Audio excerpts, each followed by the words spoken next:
Welcome to Gordian. Now, Gordian was famous for its knot. And the oracle one day prophesied, whosoever shall untie the knot shall conquer the entire world. Many people came from far and wide, but no one could untie it. Until one day, the mighty Alexander arrived. Alexander, descended from the mighty god Apollo.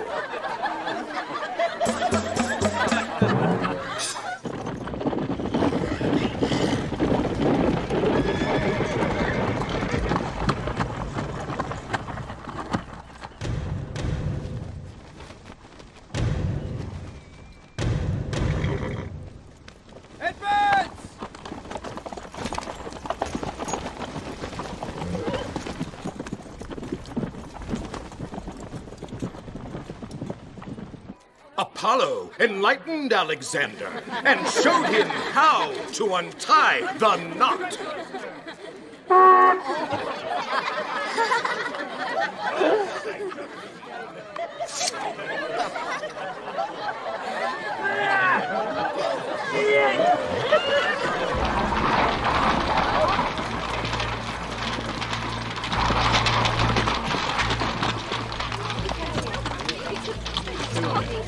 Sulla has returned to Rome to establish order.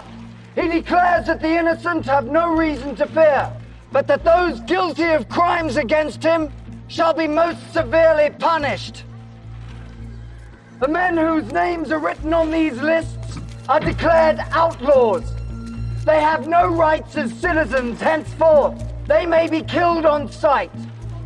Anyone who takes it upon himself to kill any of these men will be considered a friend of the state and shall be rewarded with the property and possessions these outlaws leave behind.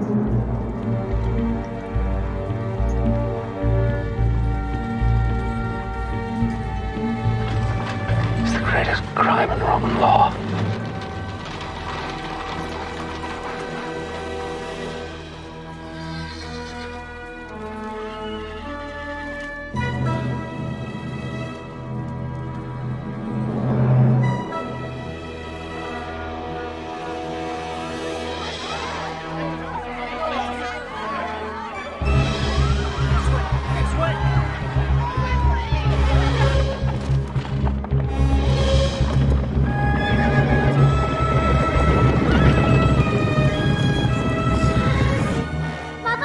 Cornelia? Mother? Where's my wife? At her father's. Grandmother, the soldiers are coming. Julia, stay with her. Sulla is taking the city with his army. He's made lists. Hundreds of people are on them. Are you? No, my wife's father is. Julia, stay in the house. Don't go. Father, where are you going? To get your mother.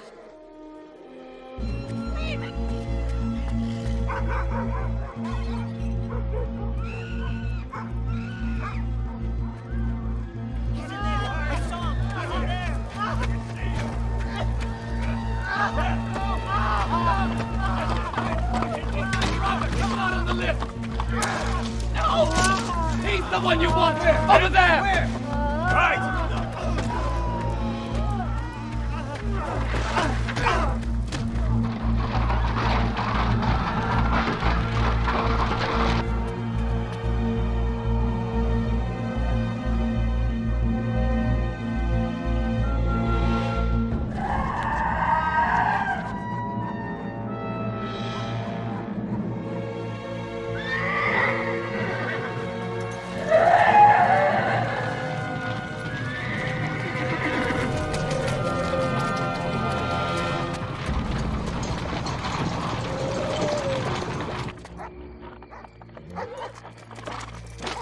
Have you heard? Yes. We have to hurry. Oh, what's the point of running away? Might as well die right here. Please go. She's right, Cinna. You must leave now. Cinna! Hurry!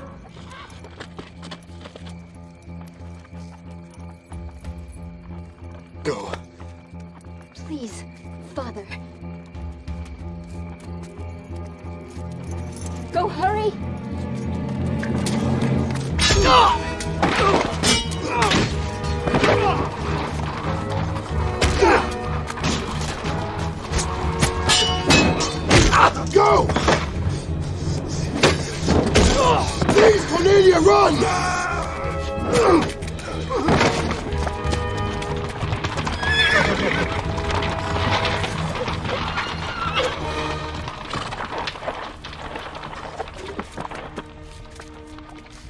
sinners to escape.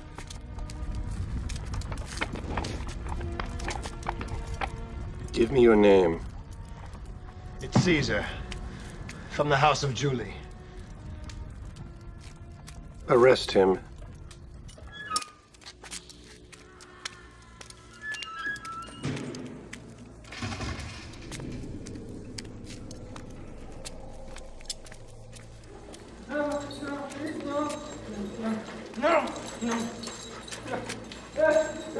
What? No, no! Please, no! No, please, no! No, please, no!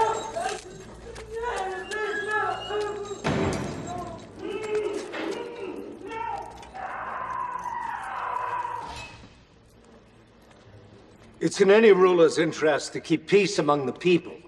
And the people will only be at peace if they have a Senate representing them. Since when did the Senate ever represent the people?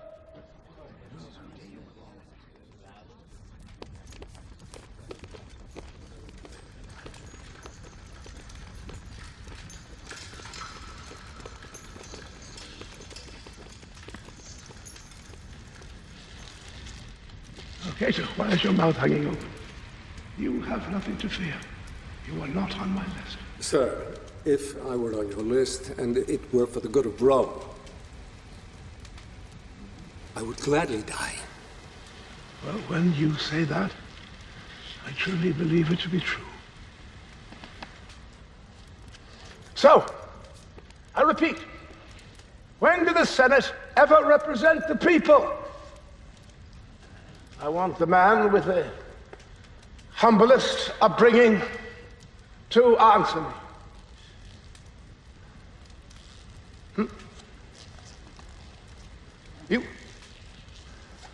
You.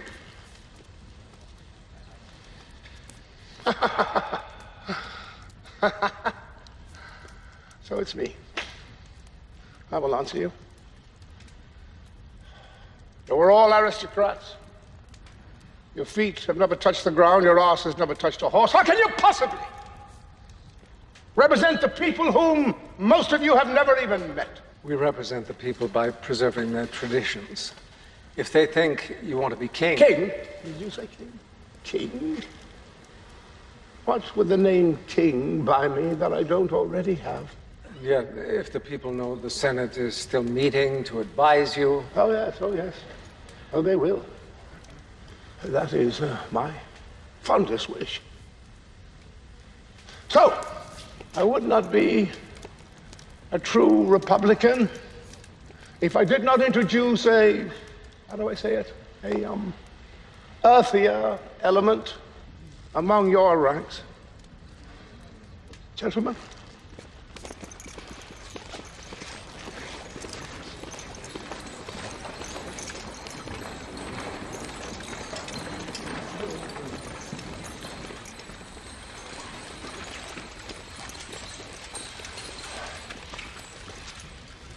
You will continue to advise me, and you will continue to debate what is best for the people. But my men will remain here just to make sure that the decisions that you reach are the proper ones. But, sir, is this not counter to Roman law? I have just changed Roman law. I understand, sir. But will something of the old ways be preserved? What Natalis means is not that we would ask you to pardon anyone whom you've resolved to destroy. Only that it might have a calming effect if you could make known whom you intend to spare. Oh, come, Cato. You know how alliances change in troubled times. Well, then, perhaps you can tell us who you intend to kill.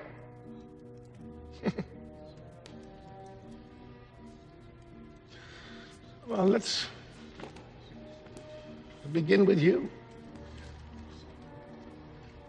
I was only asking what everyone was thinking. Well, I can't possibly kill everyone. So I will kill only you. I may withdraw that. But then again, I may not. I will let you know after dinner. But for your sake, you better hope the food is good.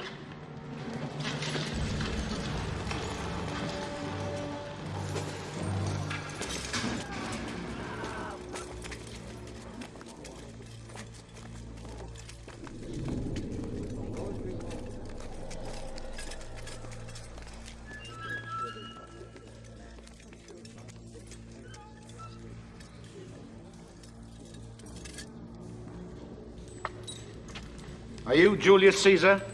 Yes.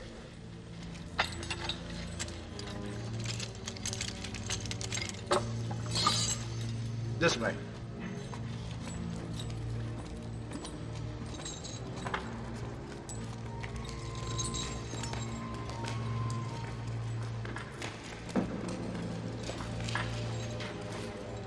This way.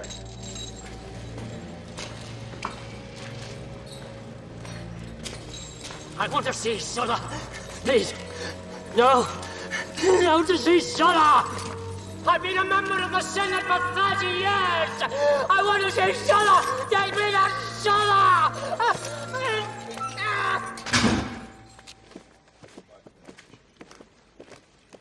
That is not negotiable.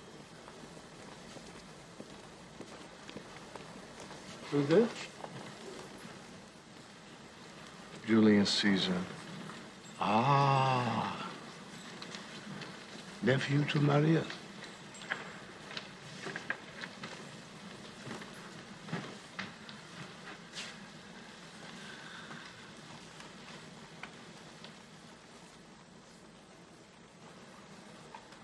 You have unfortunate ancestry.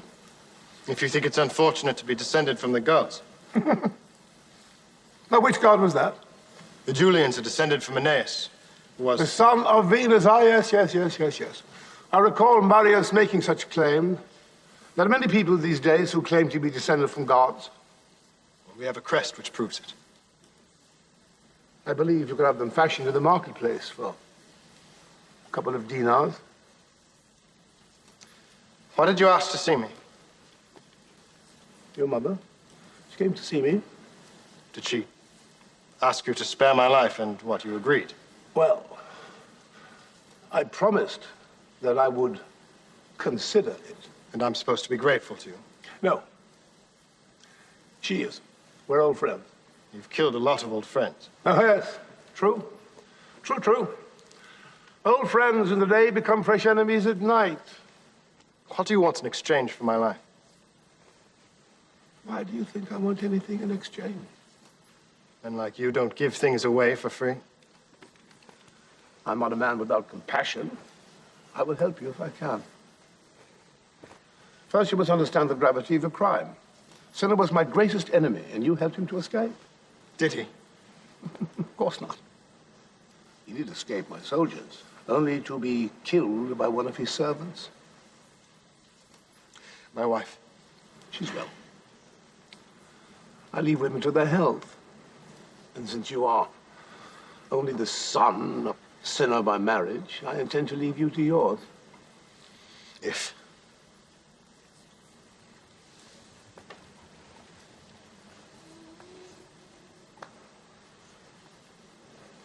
you divorce your wife.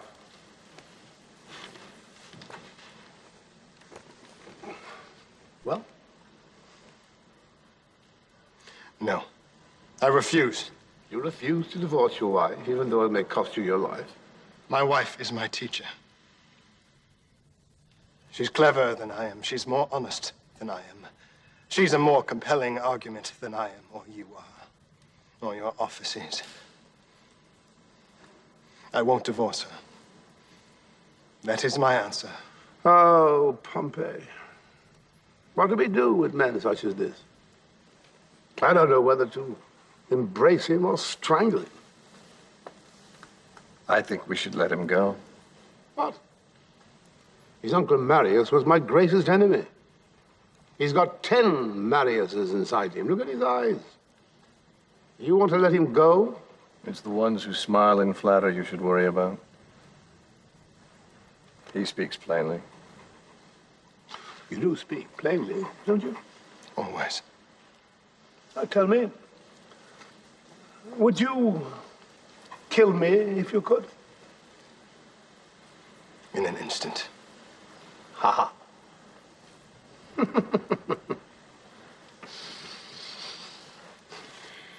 You can go. I said, you are free to go.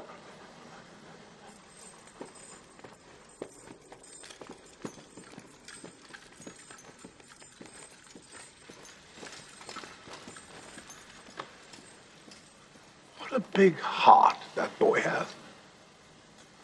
Bring it to me in the morning.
Was this Sulla's plan? To slaughter me outside so I wouldn't foul the carpet with my blood? I came to warn you. Why? Because if you don't leave Rome, I'll have to do as he asked. And? And I don't want to see men like you die young. What do you know about me? You refuse Sulla. I'll tell you more someday, when there's time. But now you must leave Rome. Your family will be safe. Here, take this. Go east to Bithynia. Show this ring to King Nicomedes. He'll keep you safe in his service. How do I know I can trust you? You don't.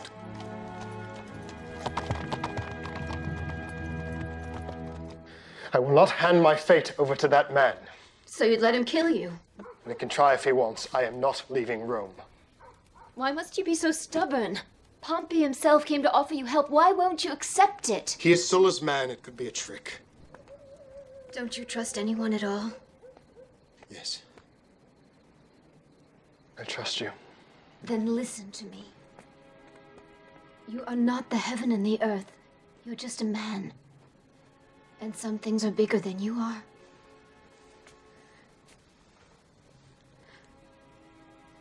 When you were in jail,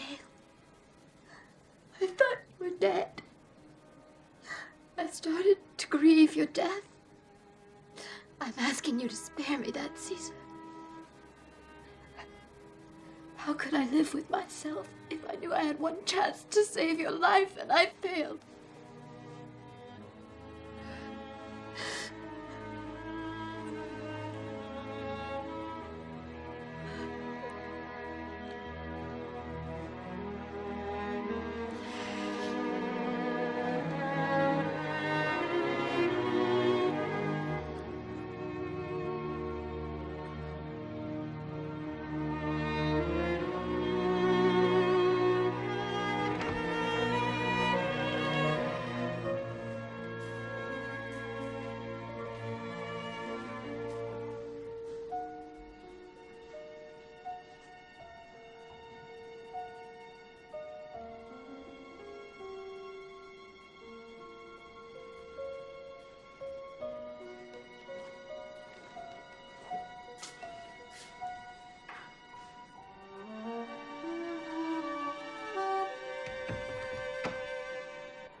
Is this pig for sale?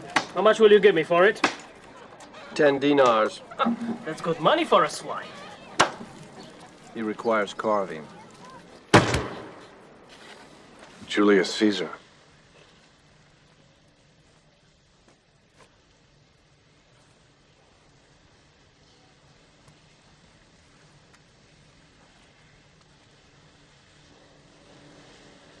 We will feed it to my dogs.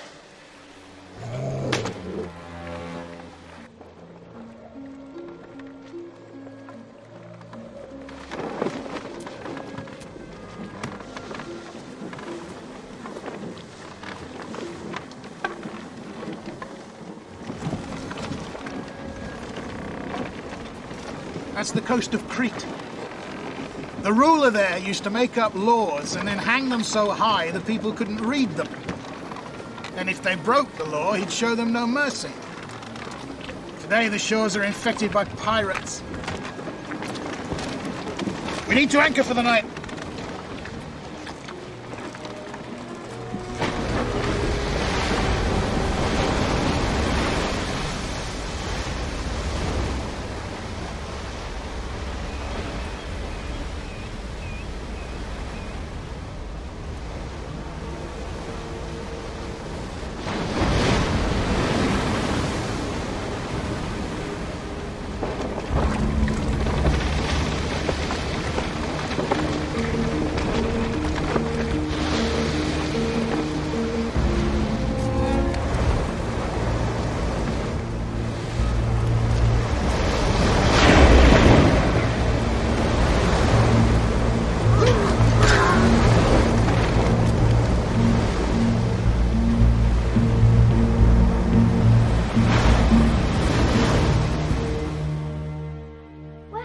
Gone?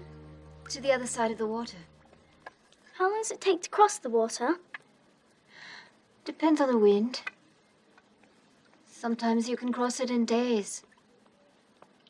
Sometimes if the air is still, you may not move at all.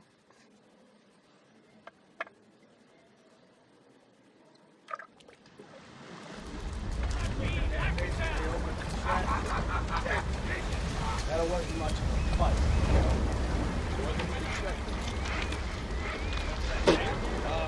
You don't like the ropes, huh? We can use nails. That's the Roman way, isn't it?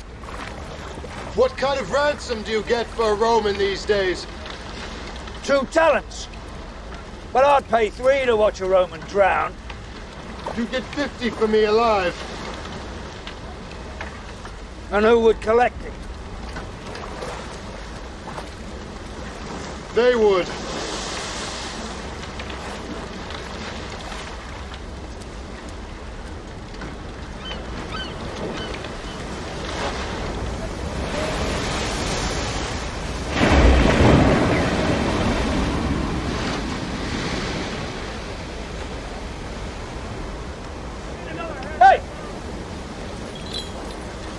If your men don't return before dawn,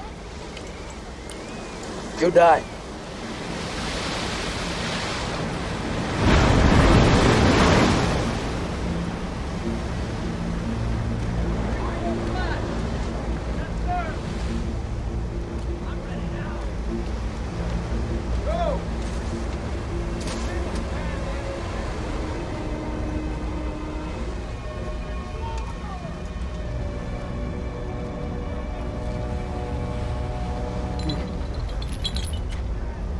Your time is up, Roman.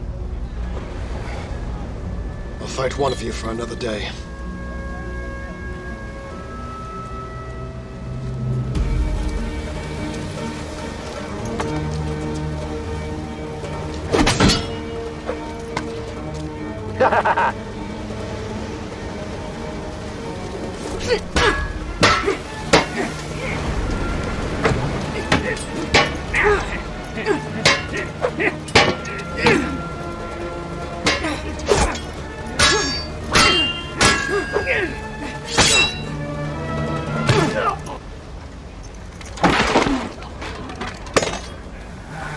That's another day.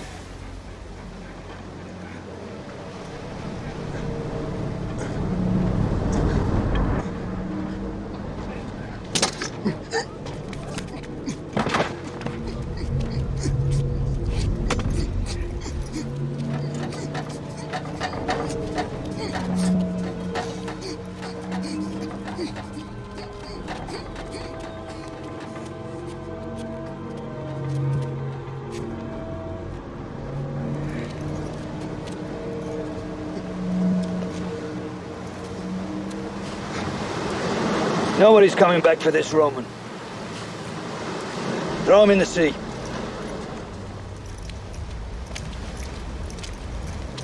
Ship!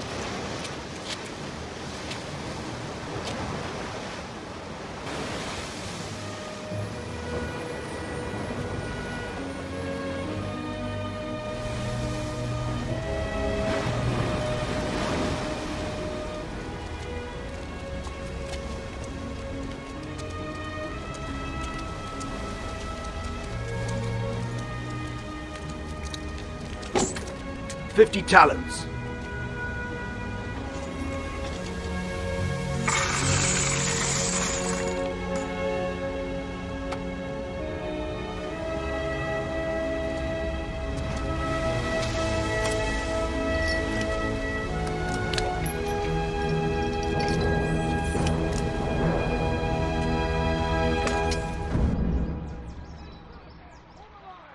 And the money just happened to find its way into your purse. Sir, I never stole a coin from you. And I suppose it was the goldsmiths who just happened to rob me again. Sir, they've been convicted for it. I know how these things work. You share the profits with these men. You pay me well. I would never risk my life for a gold coin.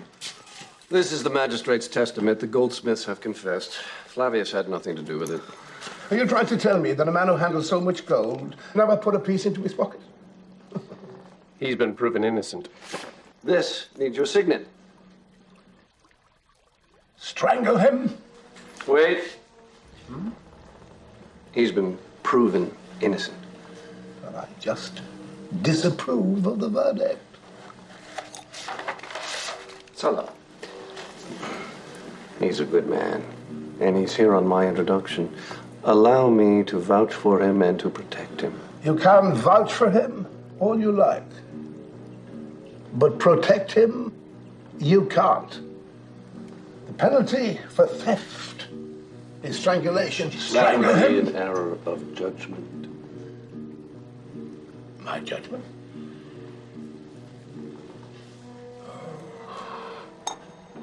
Pompey, you're becoming very critical. You want to rise above me.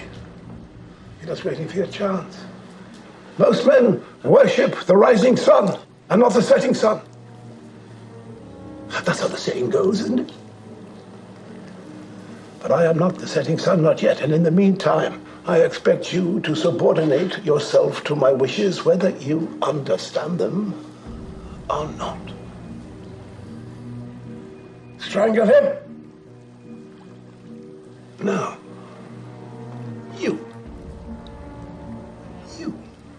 will strangle him.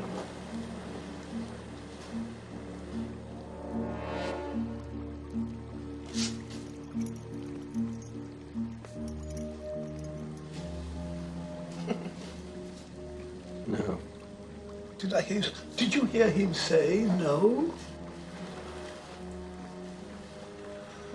Oh, my dear General, I asked you to strangle Flavius, and strangle Flavius you will, and you will do it with your own bare hands.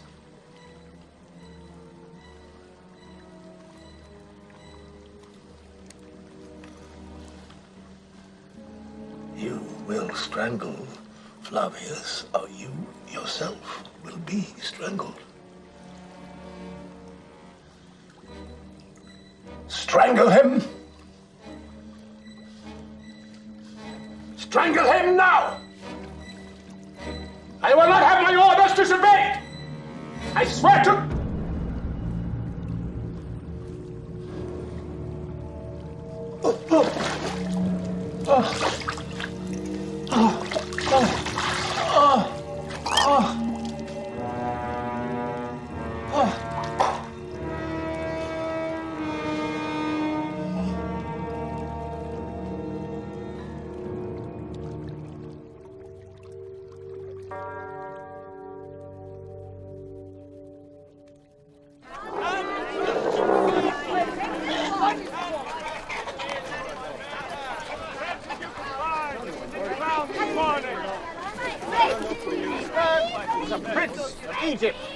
Noble of stature, fit to serve a gentleman such as yourself, sir.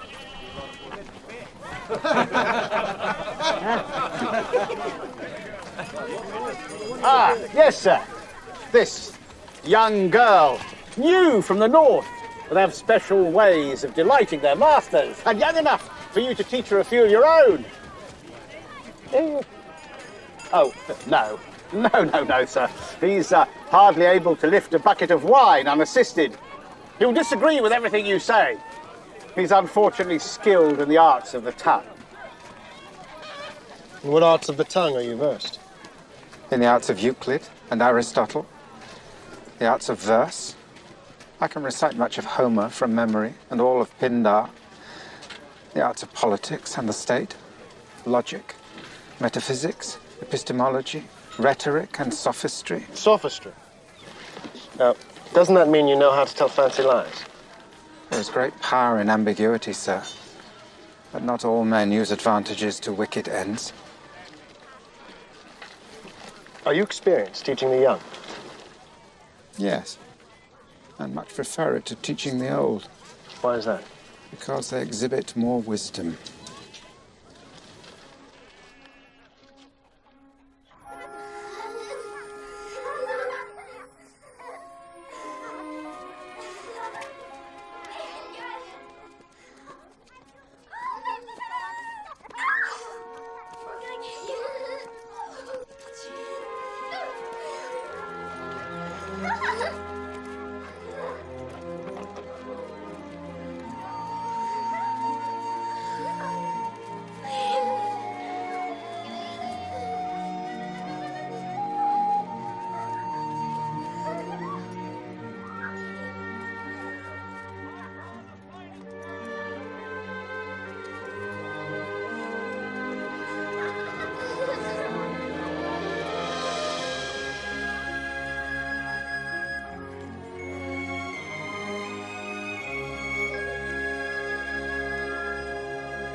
Father.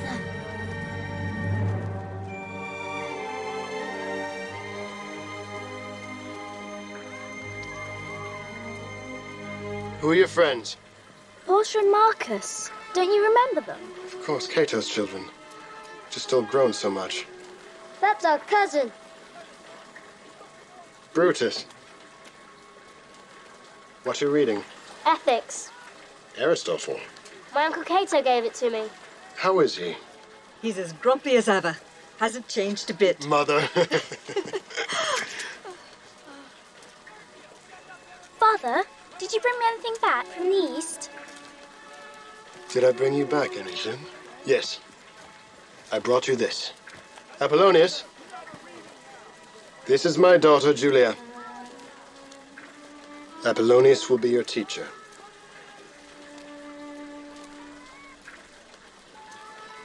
Where's my wife?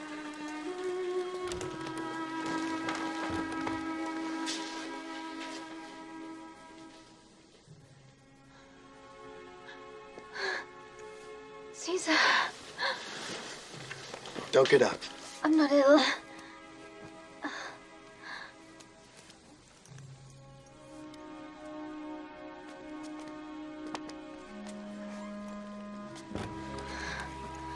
Let me get dressed.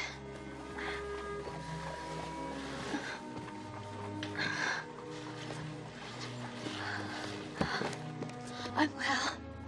I just stood up too fast. You don't have to get dressed. Let's lie down together. No, we'll eat. Let me just... Cornelia. I almost stopped waiting for you. I almost stopped missing you. And now... Here. This was not supposed to happen.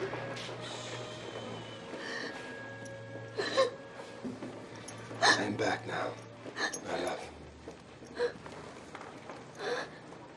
2 years was just too long. There are those of you who worked with Sulla, and those of you who worked against him. But not all who worked with him agreed with his laws. I therefore propose that the rights of the tribunes be restored, so that once again the people can be fairly represented.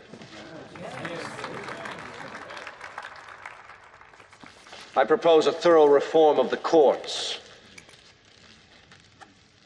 and an unqualified reinstatement of the Senate as the principal body of government.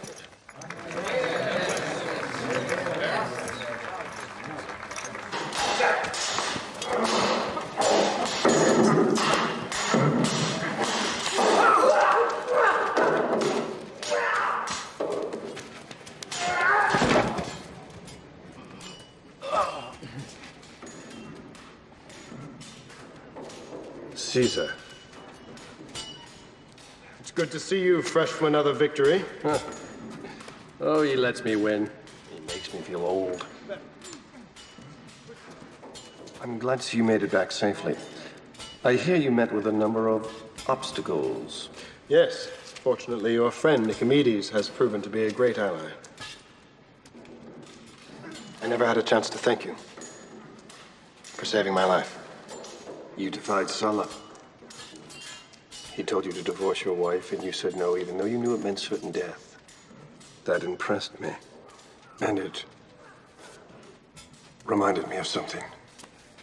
You see, my friend, Sulla once told me to divorce my wife. And unlike you, I obeyed him. I left the one woman I loved. Life is full of lessons. So, we've taught each other a thing or two. Tell me how to get where you are now. Don't tell me I was wrong to hope you were spared. See, I have something to give to Rome. But I have no voice. If you want a voice in Rome, win the people. Speak from your heart. And when you make a promise, keep it.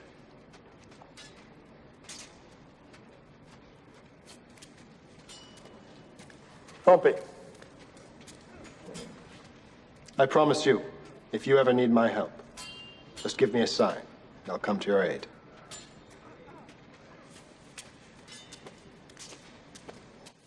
Man. Andros. Mm-hmm. Woman. Grin. Mm-hmm. Slave. From memory.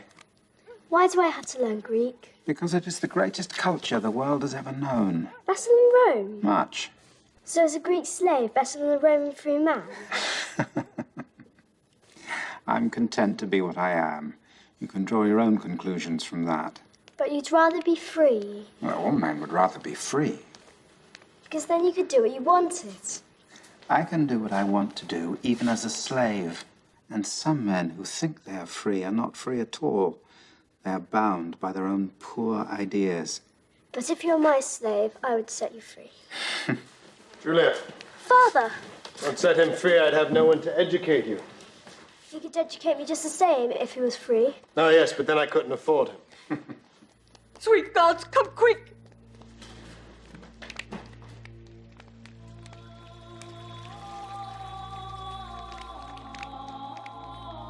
Cornelia? Cornelia? Cornelia? Cornelia, wake up. Oh, please, stay with me. No. Cornelia, please. Please. Oh, God.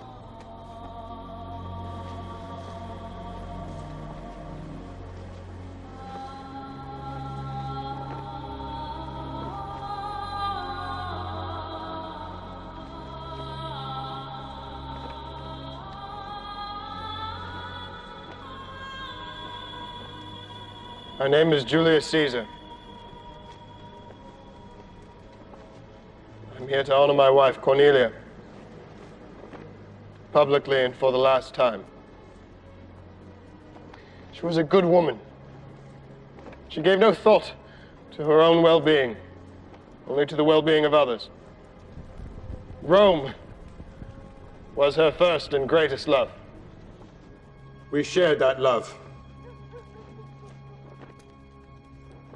We dreamt of a Rome without dictators, where sons never raised their hands against fathers, where brothers never raised their swords against brothers, where Romans lived at peace with their fellow Romans by their sides. So I ask you now to join with me in honoring not only the memory of my good wife, but the memory of all good men and women who have died fighting for a better Rome. People of Rome, I, Julius Caesar, make you this promise on the body of my beloved wife. I will not rest until the Rome she dreamed of is the Rome we live in. Join me. For I am not only the nephew to our beloved Marius, who fought against the evils of Sulla until Sulla took his life from him, but I am also a son of the Julians, who was descended from the goddess Venus herself. I offer you my hand, a power supreme among mortal men, granted by the gods, superior to kings. Let us work together, comrades, in our quest for an empire that is boundless, united, and free!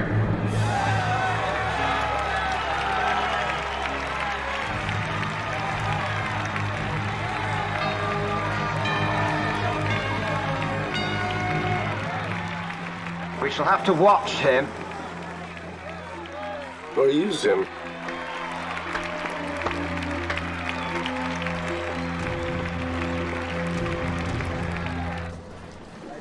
Morning to you, Caesar. Caesar! Hail, Caesar! Hail, Caesar! Thank you, Caesar. Hail, Caesar! Morning to you! Morning. Greetings, Caesar. Hey, Julia.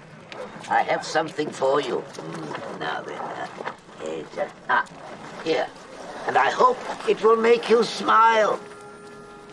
Hmm?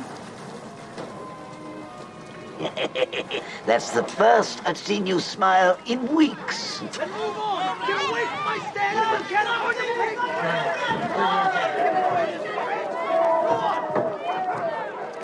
Stop it, all of you! There is nothing he can do about it! What's happened? The price of bread is tripled. There is no grain in Rome. Why? Because the grain supply from Egypt was cut off by pirates. Half Rome is without bread. The city is close to panic. Only the very rich can afford bread. We must fight the pirates now, or Rome will be crippled forever. So I propose that Pompey be given legions to attack this problem, once and for all. It's not a question of whether or not we fight pirates. It's a matter of how. I propose we equip 10 small armies to fight the pirates at different parts of the coast. So the pirates can destroy Rome one troop at a time? The pirates are a bunch of uneducated hoodlums. I hardly think they could withstand a Roman assault of any size. Let's talk about the way things are, gentlemen. Not about the way we'd like them to be. I can attest to the threat caused by these scavengers. I was a victim of one of their assaults myself. Then perhaps you'll regale us with your sea stories, Gaius Julius, in the tavern, after the work of the Senate is done. The work of the Senate is rarely done. You see, there are not thousands of pirates in our waters, but hundreds of thousands. And not all are rogue bands preying on single vessels. There are pirate admirals, sea kings, with thousands of ships and troops more skilled in naval combat even than our own. Pretty speeches like this won't even cook our lunch. No, speeches do as little work as the Senate. How dare this arrogant newcomer insult this august body? August and plump, bibulous like your own body.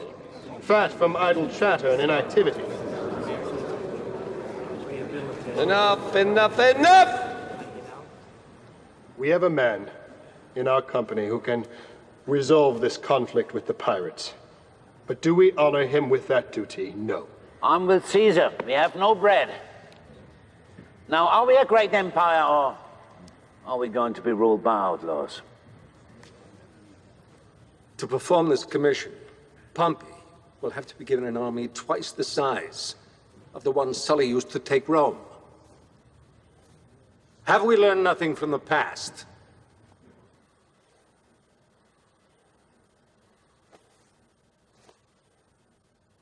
I see. Rome should go hungry because Cato can't find a single man he can trust. Not every man with an army would take the state. Not every man is a Sulla. Some men are ruled by circumstance, but men of character bend circumstances to their will. They make nature behave in such a way that their will is carried out on this earth. They defy the elements, and sometimes even defy their own baser nature, in order to see that their ideals come alive before their eyes. Pompey is such a man. Those of you who have lived know that one thing alone keeps a nation small: civil strife. Tribes fighting tribes rather than banding together in one arm of power. As long as we fight in this room, seeking personal victories, enacting petty revenges, Rome will stay small. Suppose we put our opinions aside and let one feeling rule us for a time: the love of Rome. I propose we put our strengths together to become a force the world has never seen. I propose we let a man, a single man, lead us out of the dark. I propose Pompey. All those in favor?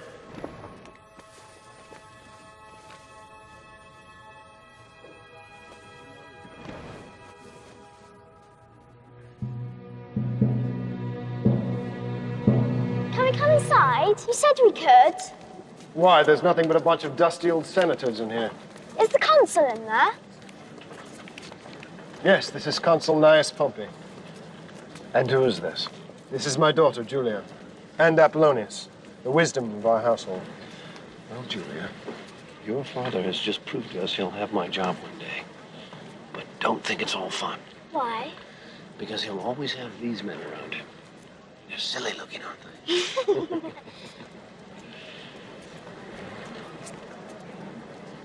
I'll see you when I return. In triumph.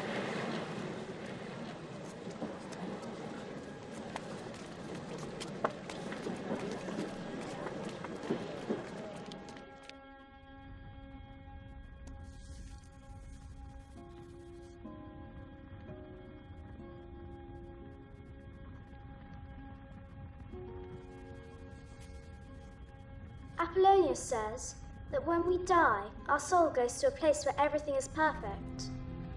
All the beds are perfect beds. All the circles are perfectly round.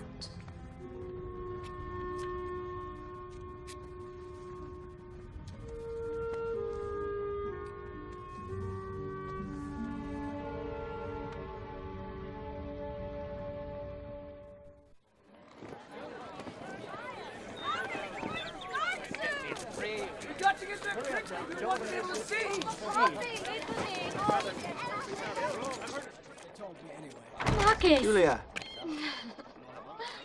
Oh, Julia, look at you. Brutus, wake up and tell Julia how beautiful she looks. Beautiful. Do you like it? All dressed for Pompey's triumph. Has Apollonius returned? I wanted to talk to him about Plato. No, he hasn't returned. I'll bet he ran off to fight with the rebel slaves.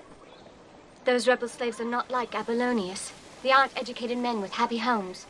Well, we had a Moorish cook who ran off a month ago. We heard he joined some rebels and that he was made commander.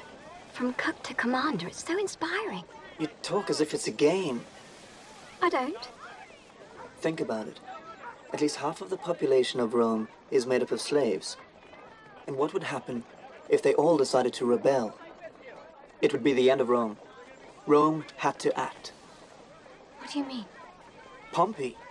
He defeated 20,000 of them on his way back to Rome. Well, who's going with me? None of you wants to join the Council of Rome? Hmm? No offense, Father, but do you really think we're going to trail along with your lictors around? Rome's greatest general returns, and we want to be free to run and follow him. Yes, run. Go enjoy yourselves. Come on. Thank you, Consul. Brutus, you going with them? I wanted to return this to Apollonius. What is this? Ah, yes, Plato's laws. Did you read it? Yes. And Plato thinks that democracy is doomed to failure. He thinks that a state should be run by a dictator who's become enlightened through experience and learning. I don't think Plato would get along very well with your Uncle Cato. Brutus! Come on! Come on! Hurry and catch up with your friends. You'll have to come along with me. See you at the ceremony. Hurry up! Goodbye, Father! I'm ready. Good time. You know what I heard? There's going to be hundreds of executions. Exciting!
Thank you for your kindness.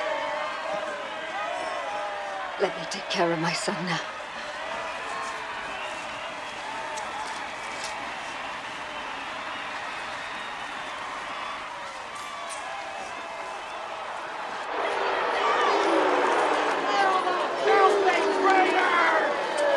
Who are these people? Prisoners. Pirates? Pirates and slaves. Rebellious slaves.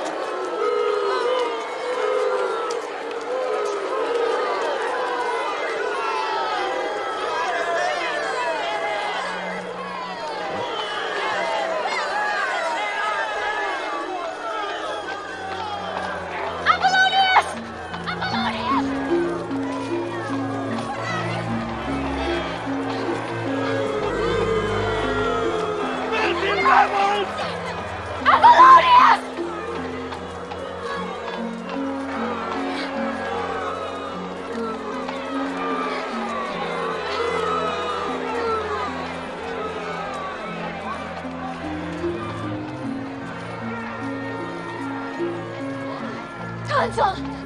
Consul! Step back. Wait. Speak. I have a friend among the slave prisoners. I ask you to free him. And who are you to deserve such favor? I am Julia, daughter of Gaius Julius Caesar, your fellow consul. A consul's daughter? Didn't you know that those who choose to fight against Rome are Rome's enemies and will be crucified tomorrow?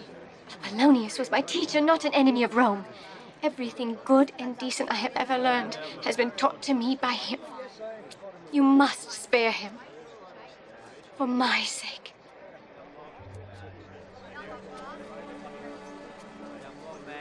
Consider your wish granted.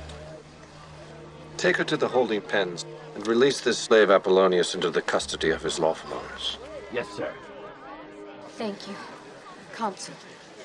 Thank you.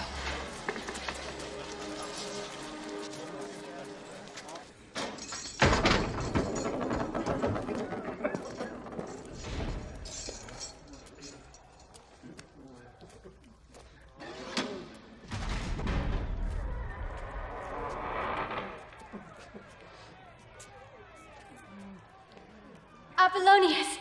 It's Julia.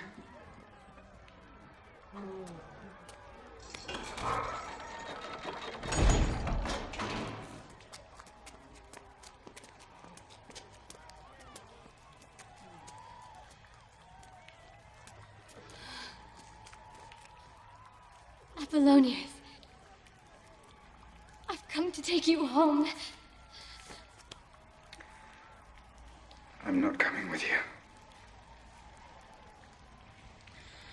I shall stay here. They will crucify you.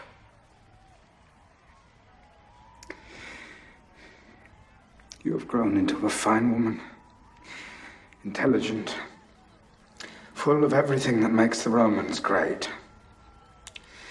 But I am not a Roman, Julia. I am a slave. You are not a slave any longer. You're free. I am freeing you now. Freedom is not something you can be given. It's something you have to take. I should have done it earlier. You could have been free years ago. I should have asked my father. He would have granted it. But I never thought it would make a difference. It felt as though you were free. I thought you were happy. I was. But it's not happiness I'm seeking. Something else. What? Dignity. You have been good to me. You have been my family. But they are my family now. We both know where we belong. And I belong in there, with them.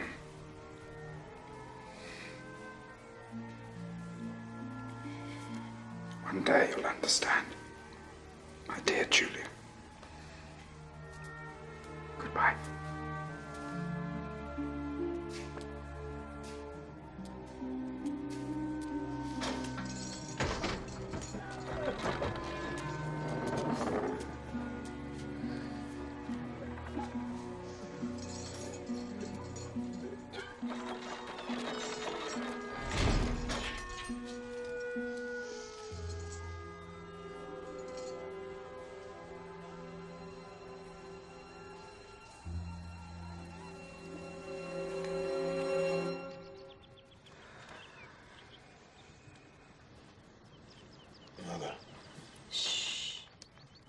Rest. Something happened to me there. It's an affliction, no more, no less. Your grandfather suffered the same spells and lived into old age. I mean something else. Before it happened, I was watching Pompey. He's been a friend to me. And we speak together easily, like brothers. Yet we couldn't be more different. He's a great army leader. His provinces make him the richest and most powerful man in Rome. Your father wanted you to be a statesman, and now you're a consul of Rome. That would have been beyond his dreams. I need an army. To turn yourself into a Pompey? How would you pay and feed such an army? Your consulship already cost a fortune. Yes, I am consul and I am broke. The attack today was stronger than usual. There was something else, Mother. This attack was different in other ways. How? I saw something. I saw something at that moment. Not just about myself, but about the whole of humankind. How we keep ourselves small. And I realized I have not been inspired. And as I watched Pompey, I saw that he was not inspired. And he would never be inspired. And I realized the difference between Pompey and me. Pompey has merely done something. But I am for something. I need legions. Pompey has them. He will lend them to me. Why would Pompey do that, diminishing his own power? What could you offer him in return that equals the value of an army?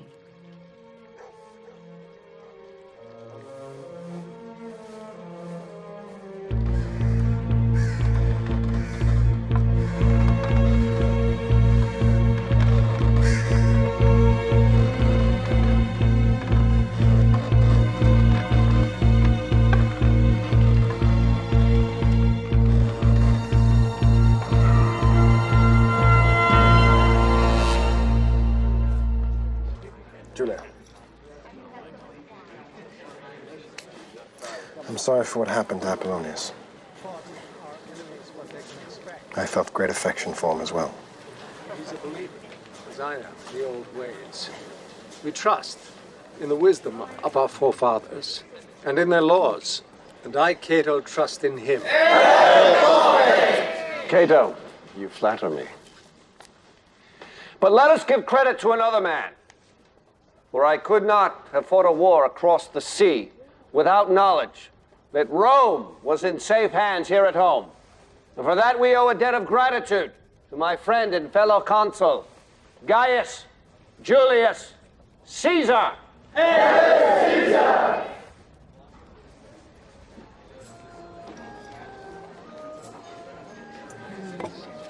This is my daughter, Julia. Yes, I know, we've met. It would honor my house if you would give us a recitation. Not in front of so many people. You've done it in larger groups than this. Father, I assure you that I am not prepared for it. Go. Go. The daughter of Caesar will recite for us.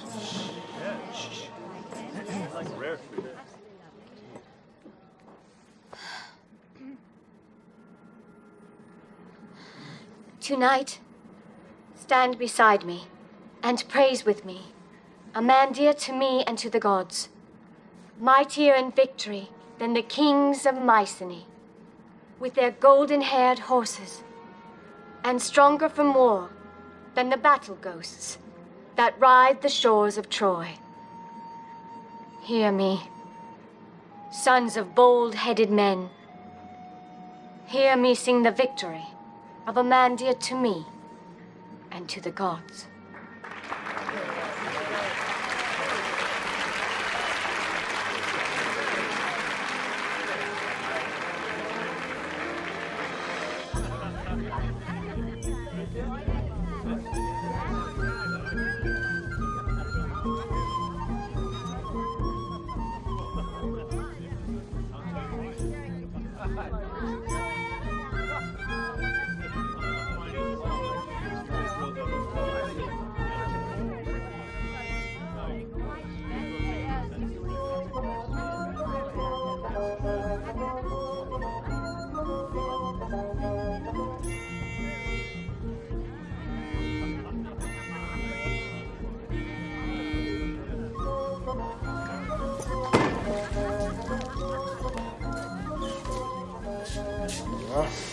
This is really nothing. No, it's not your fault. I'm not sure whose fault it is, but I assure you I will find out, and he will be punished severely. Thank you, Consul. You're very kind. What's your name? Calpurnia. From which house? Lucius Piso. I'm sorry for staring. I thought perhaps we'd met somewhere before. Would you like to eat together? I'd be delighted.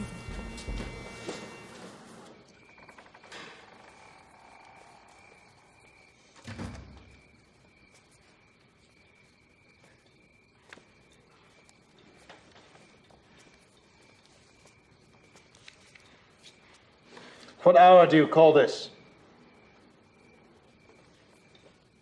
I think it's known as the 5th hour. Yes, the sun is coming up. You're right. I was out with him. We drank and ate and had entertainment. He cares for me. Oh, yes, he's twice your age. And your friend. Remember? Yes, he is my friend. I just want to know if he treats you with respect.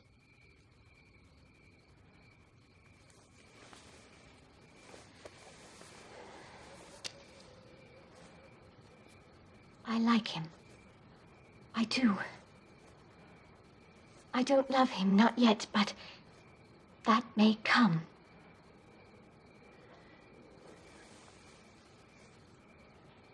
Why are you behaving in such a manner? He's consul. He's the first man in Rome. He has legions.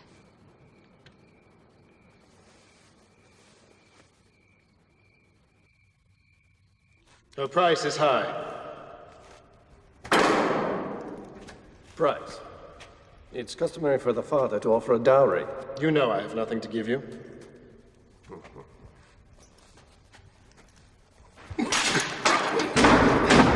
I accept. I want a commission. Gaul. Gaul? It's taken. By Cassius. I need a victory in battle. You're not experienced enough in warfare, and you need legions! Your legions. She's all I've got. I want 50,000 for her. Talents?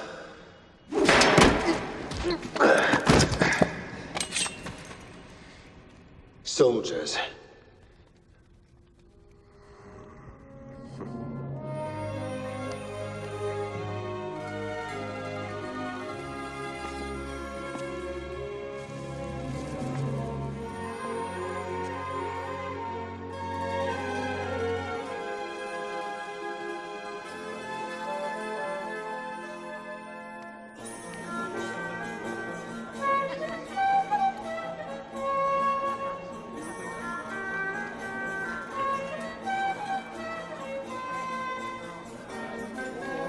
How could you do it? How could you take my commission away? Because I think Caesar's the right man for Gaul. But I've already put myself to considerable expense preparing my men. And you'll be reimbursed. What? And I'll propose that you look after the garrison. The garrison? This won't do, Pompey. You didn't even put this before the Senate. You exercised Let's not discretion. talk business at my wedding. It may tempt bad luck.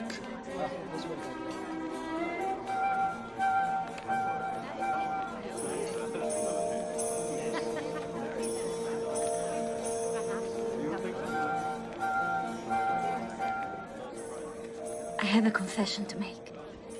What's that? We did meet before. Or rather, I met you. But you didn't meet me. It was at Pompey's triumph. You fell. Nobody saw it but me. I held you to make sure you didn't hurt yourself. Thank you.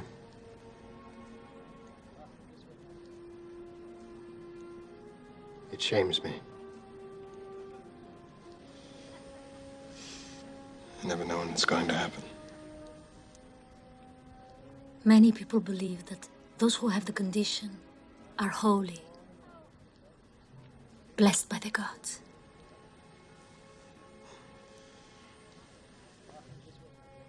Perhaps.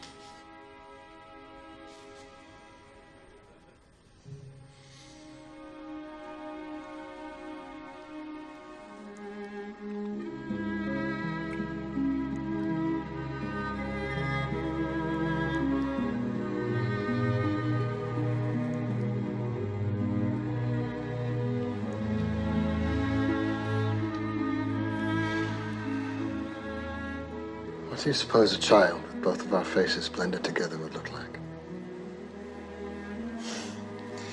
I think I would look rather beautiful. Do you? Is it something you'd like to find out? Yes. Are you sure? I am less sure about my own name than I am about this.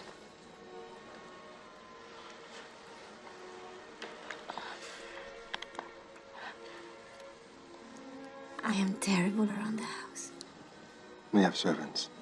I'm not one for parties. I go to bed early. I'll follow you.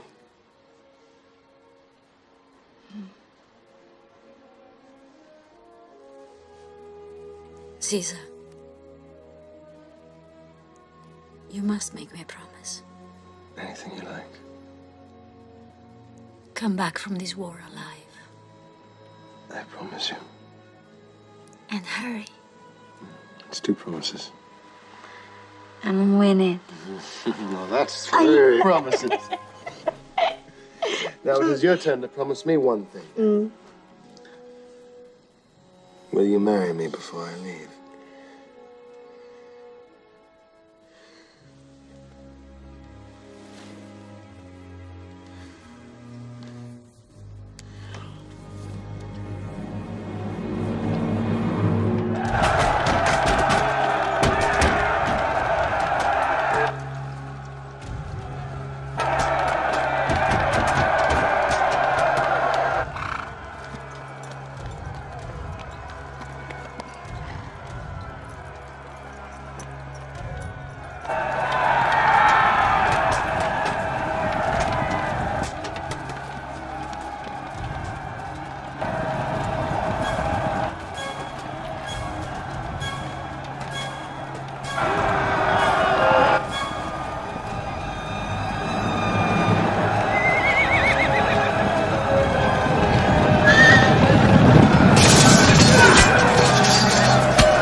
How many dead?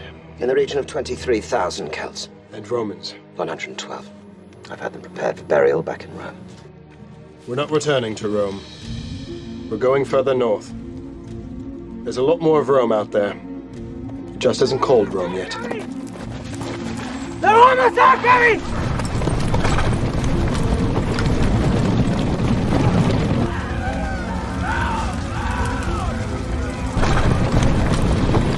We must tell Caesar to retreat. What I gave to Caesar, I will not revoke.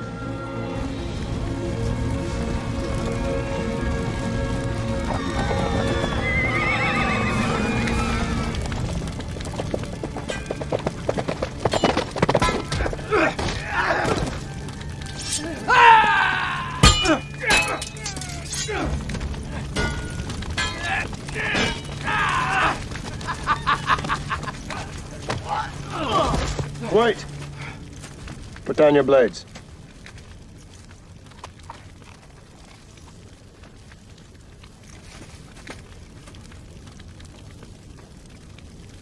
Why have you come here? This land is ours. You have no right to be here. What is your name? Vercingetorix. You stayed to fight alone? This is my house. I've built it with my own hands. You'll burn it down.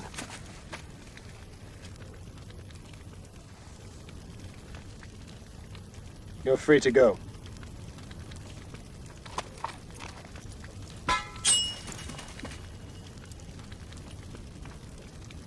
Give me a horse. You heard him. Give him a horse.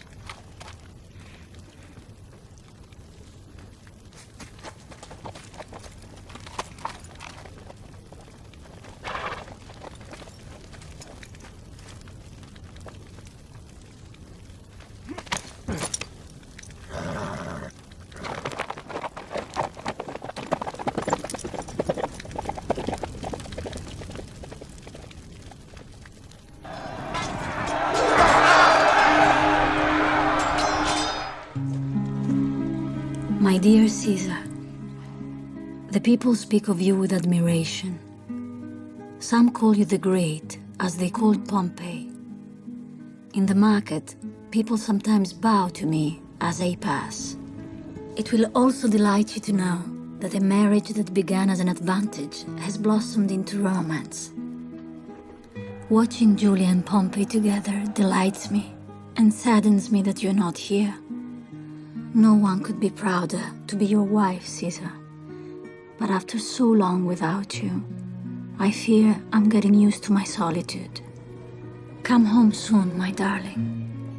Until then, I will be waiting. Caesar has killed 300,000 Celts. He attacked peaceful villages. Villagers who pay taxes to the Roman state. It's beyond toleration. This is how you thank a great Roman general? Caesar sent 100,000 slaves back to Rome. Are you saying you haven't taken any of them? Oh, if they hadn't come from him, I would have got them from somewhere else. Pompey, you have to be wary. He's been away 3 years fighting with your legions. He's doubled their salary. They are totally devoted to him. My lords, as Cicero has put it so well, strain every nerve for the preservation of the state.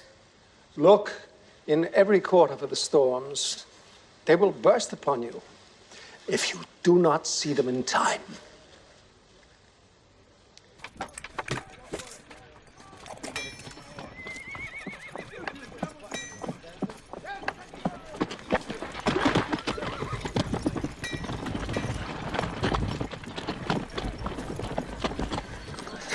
I've just remembered who he is. What are you talking about? That man! Mark Antony. Yes! Running from his debtors in Rome to find wealth in the province. Like all of us. Hey, not me! I still fight for the glory of Rome!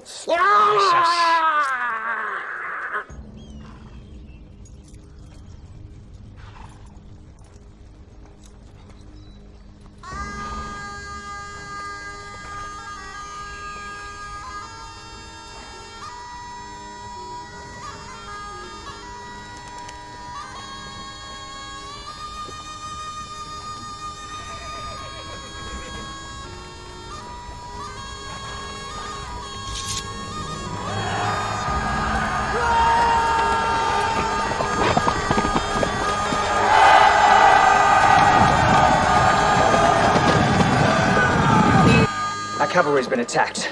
By who? Gallic tribesmen. 14,000 dead. 14,000? And many more wounded. They've united under one leader. His name is Vercingetorix.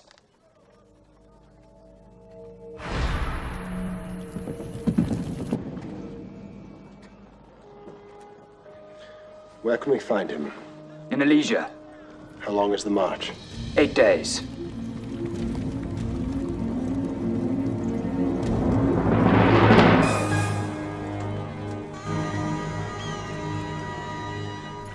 Vercingetorix is in there with 18,000 of his men.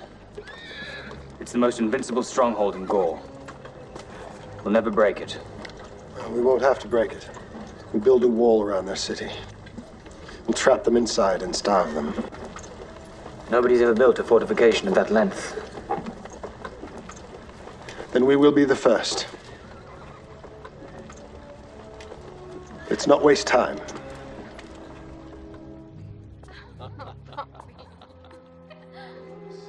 What do you think? Give me that wine. Here to see Pompey. This one. Not me. I think so. You better be. You want a girl. To me, it makes no difference. We'll have to try next time. Cato. Pompey. Julia. What brings you to Pisa? I've come to speak with you. Your absence in Rome has been criticized. As you can see, my wife needs me here. Could we speak privately?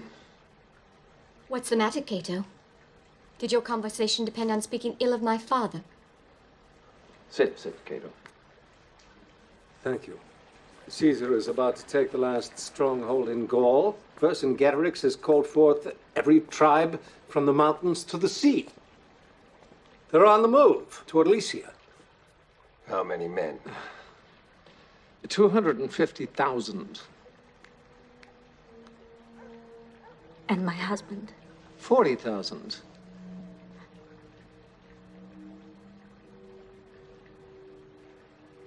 He will survive. He has survived these many years. He's never been up against so much. Is this true? Will my husband lose this time? Well, no one knows the outcome of war. Your consul. Pompey, do something. If Caesar wins this battle... He will become the next Sulla. That's what you were going to say, wasn't it? That if he wins, he will become the next Sulla. Why are you worried, Cato?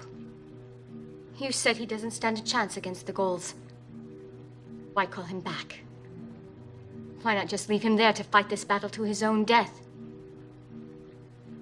If you leave him there, your next Sulla will extinguish himself.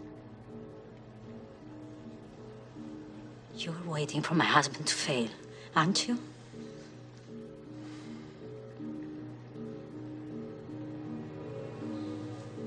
And so are you.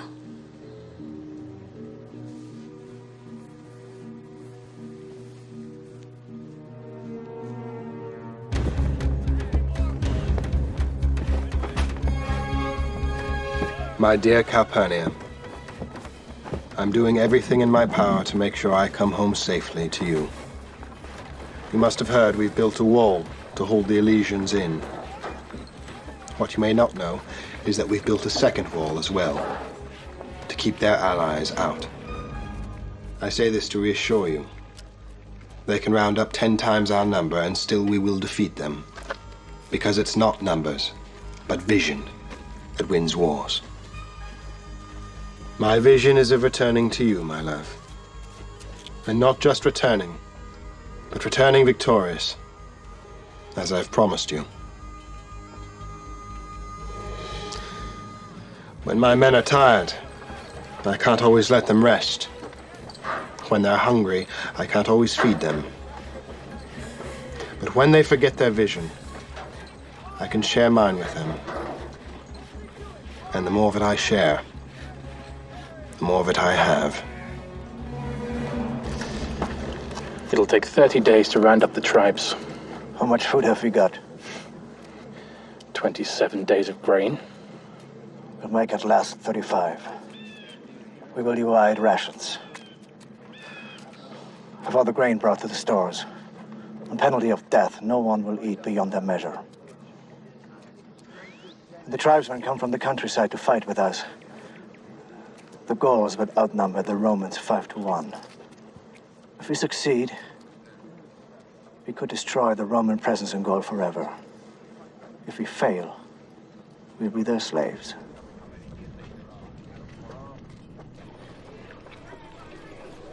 In the evening, we take our leisure, tell stories about the city and our families, or just eat in silence after our hard day's work. The men do work hard, but there are worse things than hard labor. Waiting is much worse. Waiting is the hardest part of war, my dear wife. Most of our men would welcome the cry of battle over this dreaded silence, and would fight an enemy we could see, however great, sooner than fight the one in our minds, which goes on killing forever. The real enemy is almost a comfort, I sometimes think as I look up the hill to Alesia. They're just like us. They have courage like us. They're dying like us.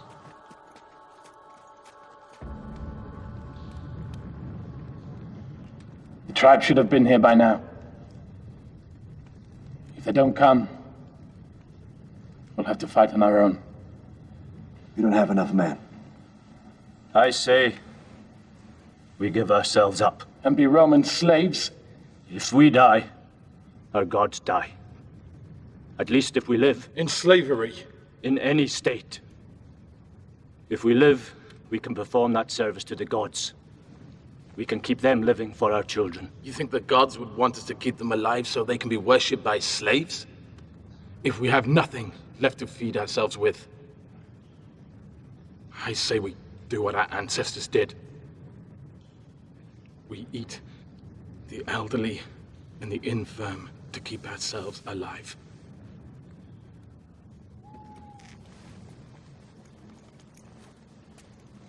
We won't eat our own people. There's enough food left for several days.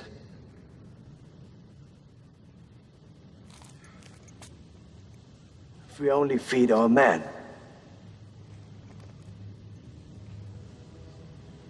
There's a way we can compromise the Romans. Weaken them.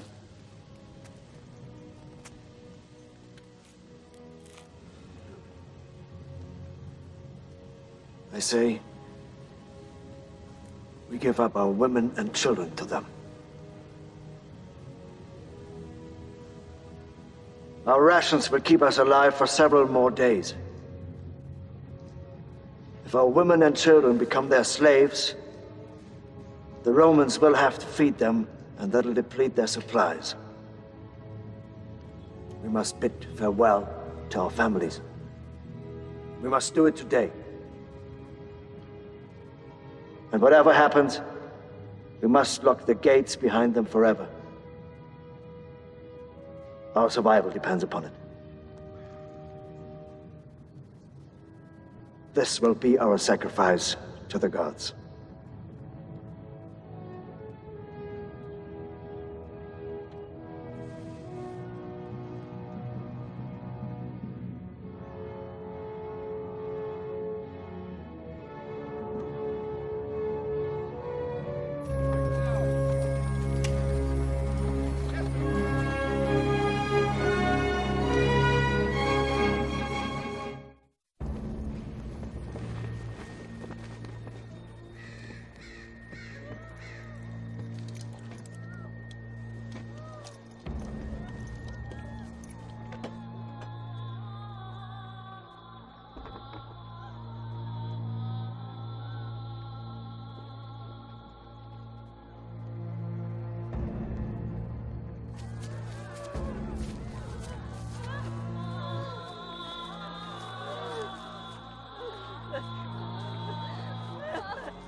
Send men down to the gates.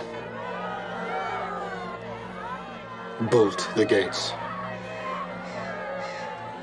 And double the guard.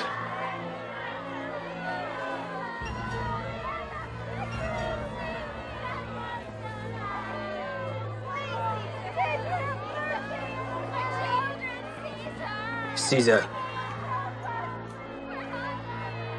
I beg you to reconsider.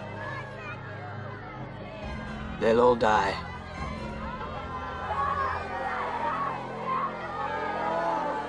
I will not starve my own men to keep the enemy alive.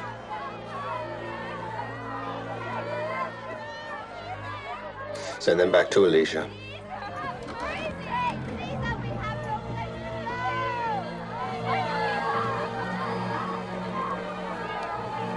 Go back! Go!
What is this? Soup? This is not soup. This is water! We fight for years, and they give us water! We die for Rome, and we get water!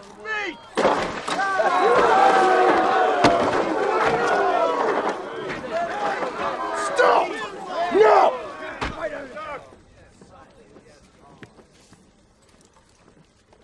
What is the difference between the Romans and the Gauls? Discipline. We act as one body. That's what makes us strong.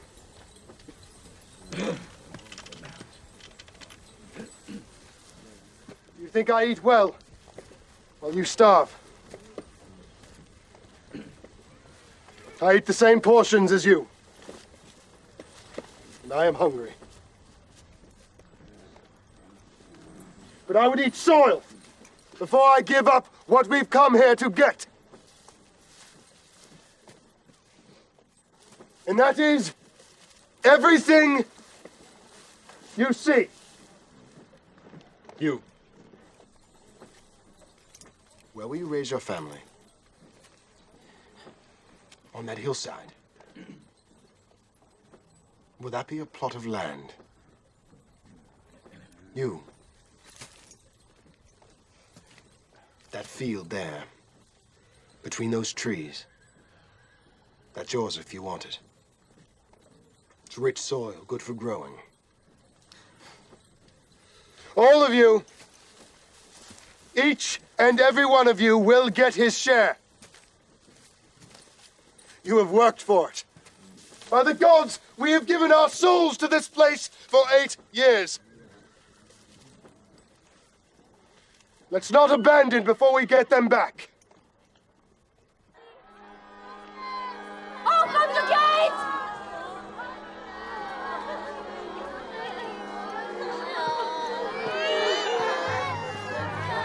I told you before, and I tell you again, this war of Caesar's is a crime. He's waging war on behalf of Rome. We commissioned him to fight the Gauls. Not all of them! He started fighting the insurgents at the borders and moved on to murder peaceful Roman allies, Gauls, who pay taxes and tribute to Rome. I fear the gods, gentlemen. Caesar is not Sulla. He's not fighting the Romans. He's fighting the Gauls. is not threatening us. We are threatening him. Once Caesar was consul, how many times did he push through a law without having it ratified? He has no respect for us. Something had better be done, and right away. I propose we do nothing at all. Cassius. You say all of Gaul is rallying against him? He can't possibly win against such numbers.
Trying to fool us into gathering our troops here.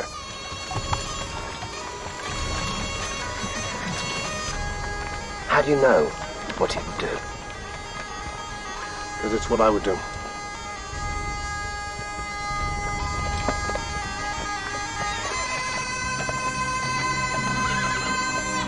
I will wait here for Vercingetorix to make his move. His men are too weak to attack our main camp. He will move his cavalry here and try to break through the inner wall, while his allies attack from the outside. We cannot let these two forces join together. If they do, we will not survive.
We must hold on!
Try one, try the other. What can you do?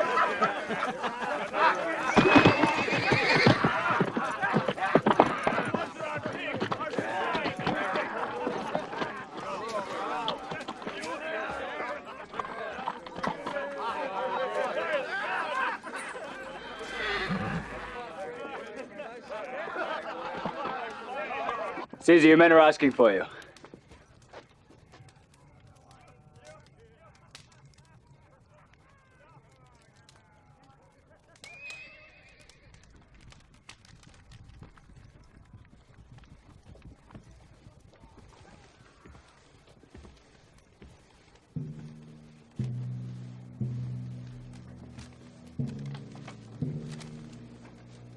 It is with great sadness that I write this letter to you, my dear husband. Your Julia gave birth early, and she suffered some pain in doing so. The doctors were there and did what they could to ease her suffering.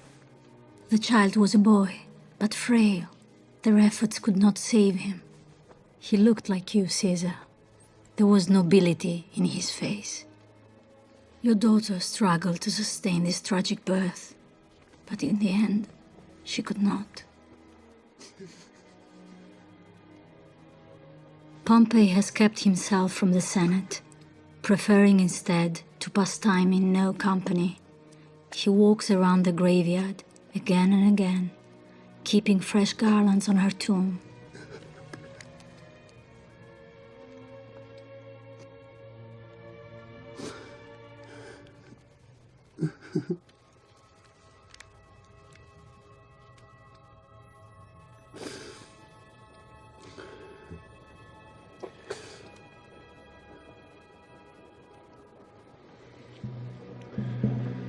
We take Alesia in the morning.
Open the gate.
I know your only real enemy is one man, and he is standing before you now.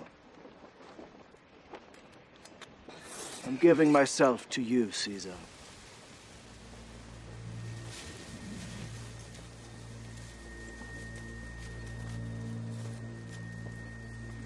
Our women died for us. I give you my own life so that you may let my men live.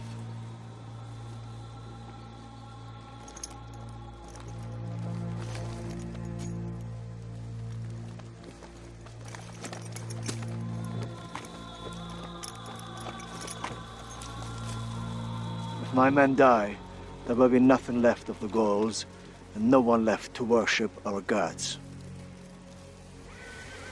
I beg you. Enslave my people, if you need to. But let them live.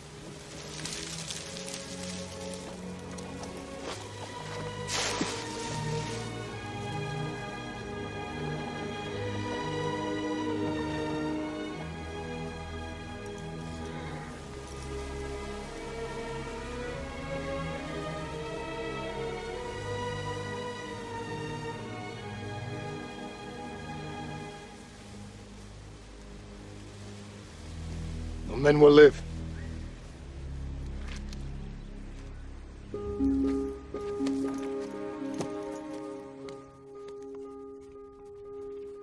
My dear wife, we will have to wait a little more before we're together again. You see, there are those in Rome who would have me branded an outlaw. So I have sent Mark Antony to talk to the Senate on my behalf. Since there has never been a soldier with an army such as mine who returned to Rome without taking her by force, I, too, must be planning such an assault. But my crime is worse, because I return not in dishonor, but in triumph. And this the Senate cannot tolerate. How long ago did Sulla ride into town with his army, breaking the sacred Roman law stating that no man must bring armed men past the Rubicon into Rome? How fresh in your memory does bloodshed have to be for you to show caution? Caesar has done more for Rome than any other general in its history.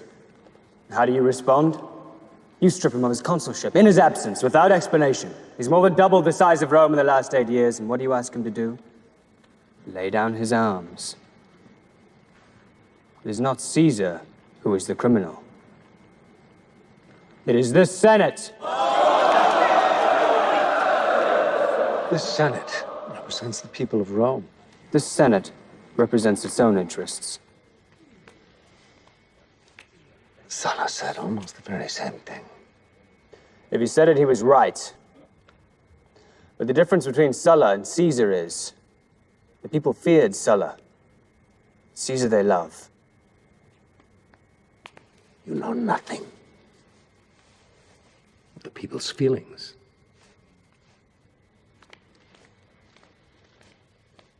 You're right, I don't. Let me ask them.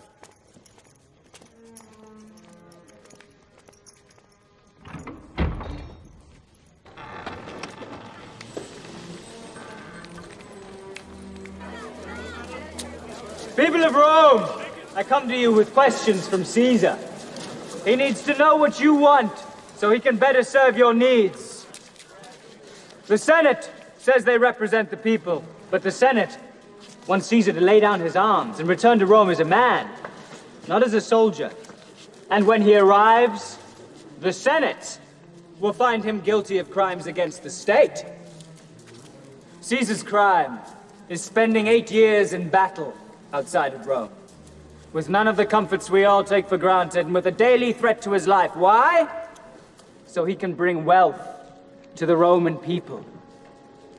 Temples, libraries, holidays and games are all funded by Caesar's levies in Gaul, yet what do they think in the Senate? They think he's doing this for personal gain. I ask you, if he's doing this for private gain, why does he stay in Gaul? Why does he live in a tent? I know why he does it. He does it so we Romans can live well. What are you going to do about this? Whatever these men may think, some of whom have never been up on a horse's back, I have never known a man tougher on the enemies of Rome, nor gentler to its friends. When I call myself a Roman, the thing that makes me most proud is to share that title with one other man. A man whom it has been my privilege to fight beside. A man who has shown time and again that he loves his own life less than he loves yours. His name is Gaius Julius Caesar!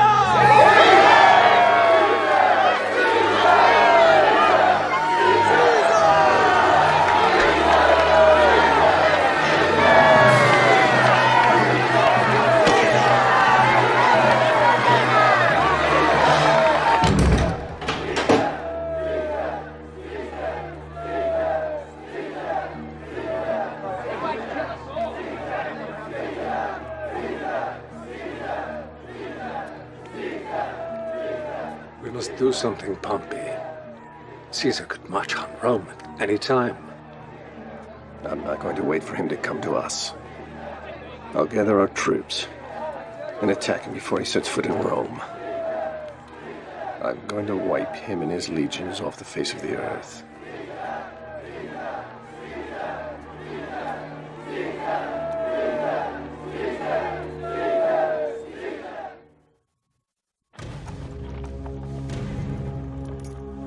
Men, we have two choices. We can be slaughtered by the army Pompey is amassing against us. Or we can fight for our lives, just as we've done every day for 8 years. I've made my decision. I'm going to Rome. I'm going to cross the Rubicon. Will anyone be coming with me? To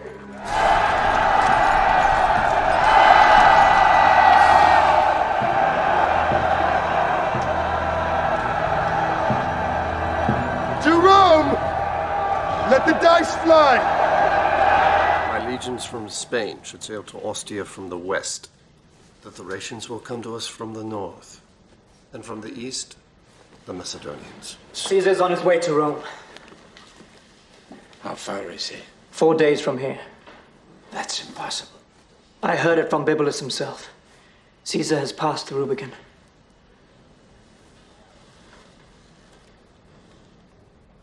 We must leave Rome. We cannot defend it without troops. We'll go to Greece. We amass what strength we can, and then we take him in Rome itself. I only hope we don't arrive too late and find the bodies of our friends on the Senate steps.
has been decreed by the new Senate that the title of dictator is bestowed upon Gaius Julius Caesar.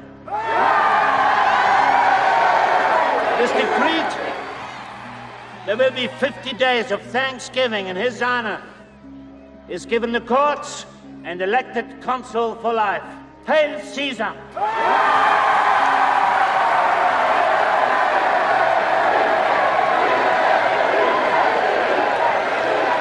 You treat me as a king. But I assure you that is one role I shall never adopt. For I am Caesar and only Caesar. It is for this crown alone that I conquered Gaul.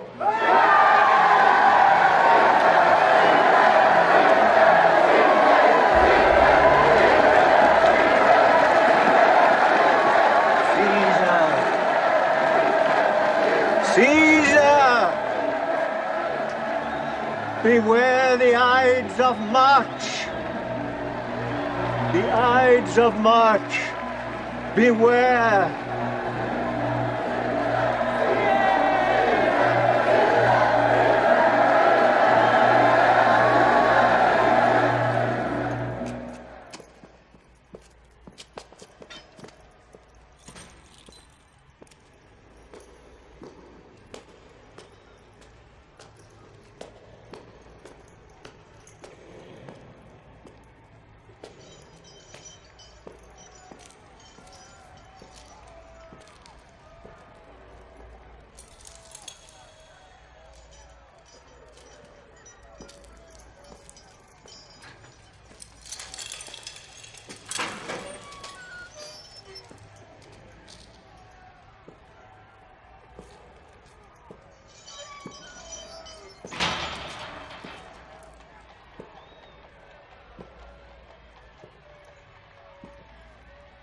The men and women of Rome are crying out for your head. For a moment, I saw them as you do. You don't know how I see them. I was disgusted with them. How do you keep your purpose clear in your mind? When I met you in your village, I could see that you had your purpose clear in your mind, and it was pure. I can see that it hasn't changed. What did you do to preserve it? You want to know? Yes. I only fight my enemies. You think we are similar, don't you? That's why it pains you to see me die. But we are very different, you and me. I know when it's over, or when what's left isn't worth having.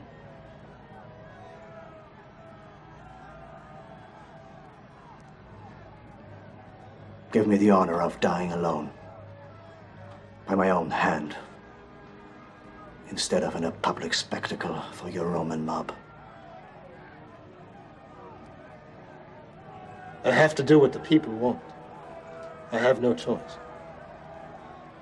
I thought power gave you more choice, not less. Listen to them. Do you hear that?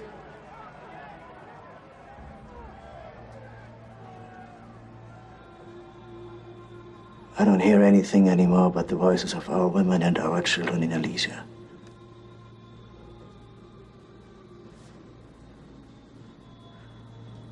I can hear them when I'm asleep,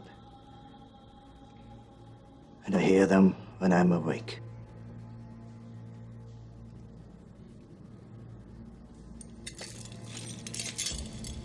For pity's sake, give me a sword.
Hail Caesar! Hail Caesar! The ranks here are depleted. My men will be joining you. How shall we explain to the people that these men have become senators? They haven't been selected by the traditional means. The law has changed. And keep in mind, the people trust my judgment. You will be joined by my finest men. I've spent 8 years with them in Gaul. I must leave for Greece to fight Pompey. I'm leaving Rome in Mark Antony's capable charge. Do we have no say in this? I don't want to distract you with bureaucracy. I'd rather leave you free to argue matters of the state.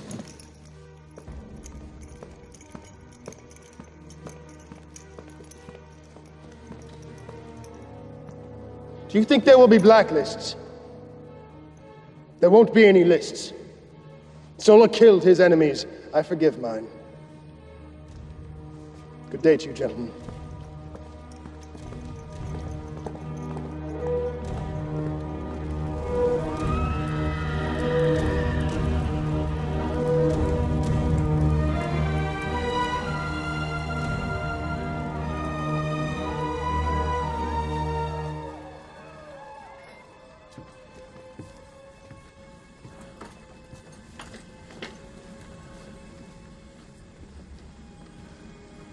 They left in a hurry.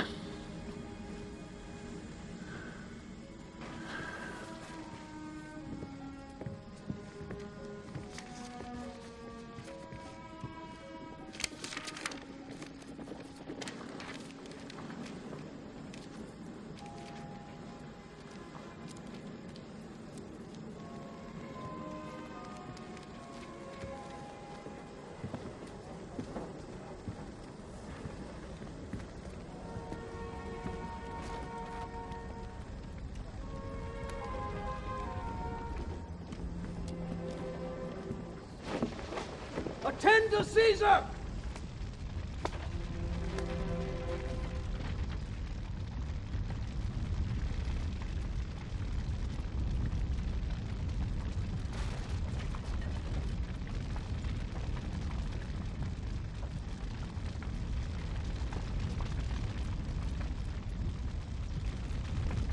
I did not cross the Rubicon to kill old friends. I did it to protect myself against my enemies. I'm hoping we can secure ourselves through mercy and not through vengefulness. You're all free to go. And so we owe our lives to Caesar. Did you say something, my old friend? I thought I heard you speak. I'm grateful for your clemency. Brutus, come dine with me.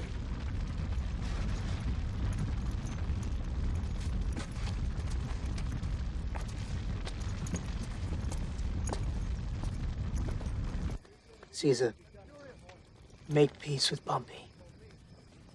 For years, his only hope was that one day you'd rule Rome together again. With what? With Julia. Uniting you both. Yes, he tolerated me because he loved Julia so much. Caesar, he loved Julia because he saw you in her. He told me that Julia's death was almost unbearable. And add to that the end of your friendship, he counted his life as finished.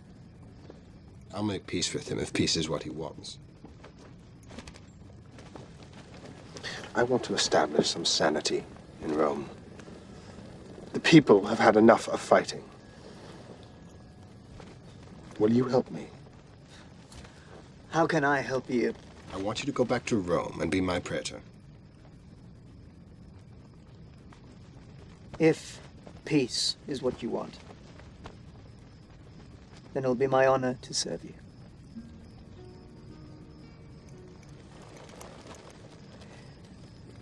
Pompey has gone to Egypt. the king died, leaving the throne to be squabbled over by a 12-year-old boy and an 18-year-old girl. Ptolemy and Cleopatra. I don't know which one I trust less. Help me ready the ships. I'll follow them in the morning. You don't need to take troops with you. Pompey has gone to Egypt alone. The troops went to Utica. With your Uncle Cato? Yes.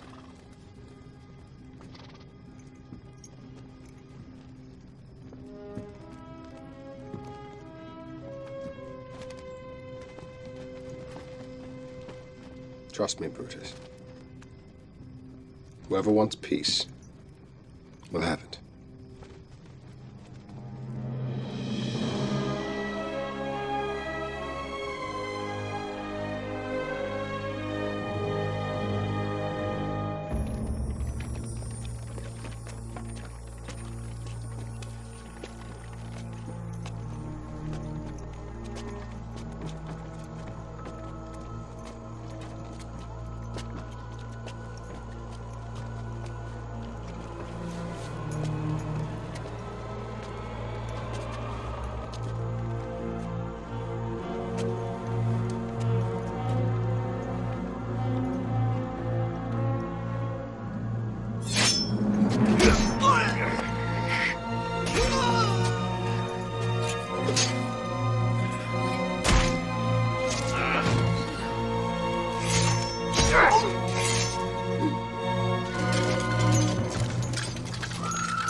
He was most cruelly murdered on the palace steps by his own men, sir.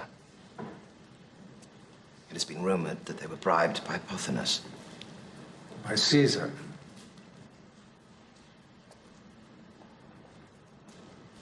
There's only one enemy left.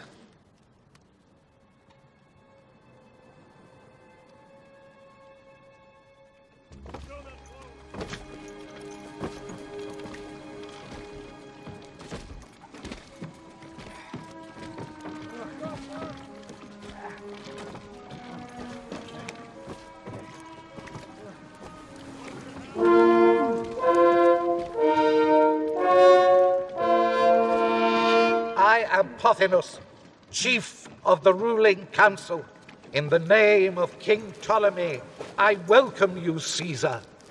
Well, the king is very generous, but as you can see, we haven't brought any horses. This grain is for your men, sir. My men will eat indoors, Pothinus.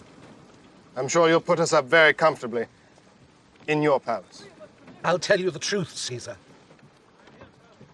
Ptolemy fears for his life. There's been a great deal of discord in Egypt, so he has forbidden all visitors. You, of course, are very welcome in the palace. And my men. And your men. Pothinus, you wouldn't have anything to do with helping the king make his decisions, would you? The king is a boy, sir. Forgive him, and forgive me. We are your allies and your servants, great Caesar. We only have the interests of Rome in our hearts. Bring out the gift.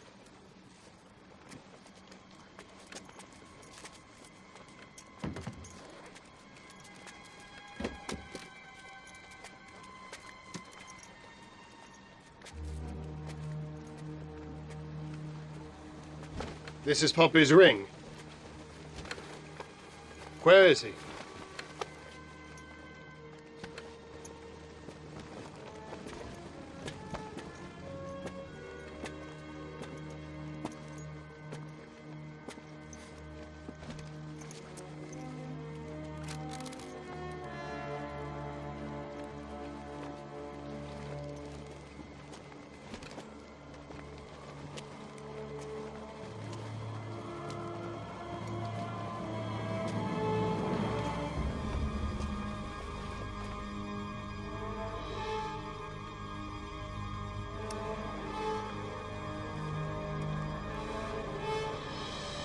We thought you'd be pleased.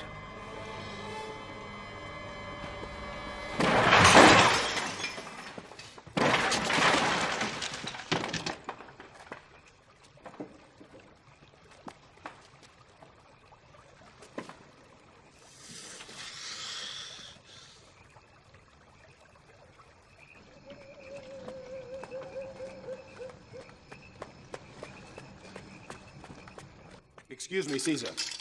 There's a servant with an urgent message from Cleopatra.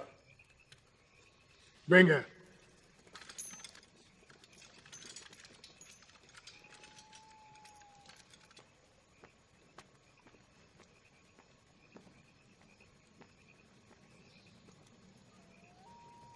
If you want to hear the message, you'll have to dismiss your guard.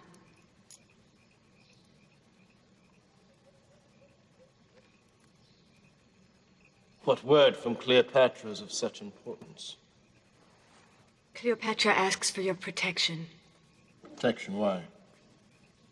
Pothinus plans to kill her, as he did Pompey.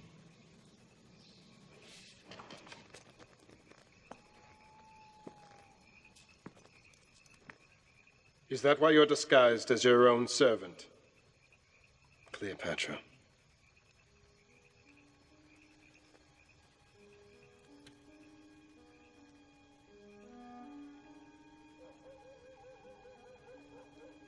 I came to you, Caesar, because you're the only man I can trust. Why does Pothinus want to kill you? My father wanted me to rule Egypt. He wrote it in his will. But Pothinus banished me with a price on my head.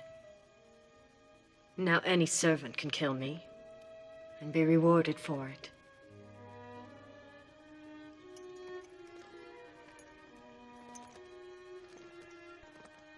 Caesar,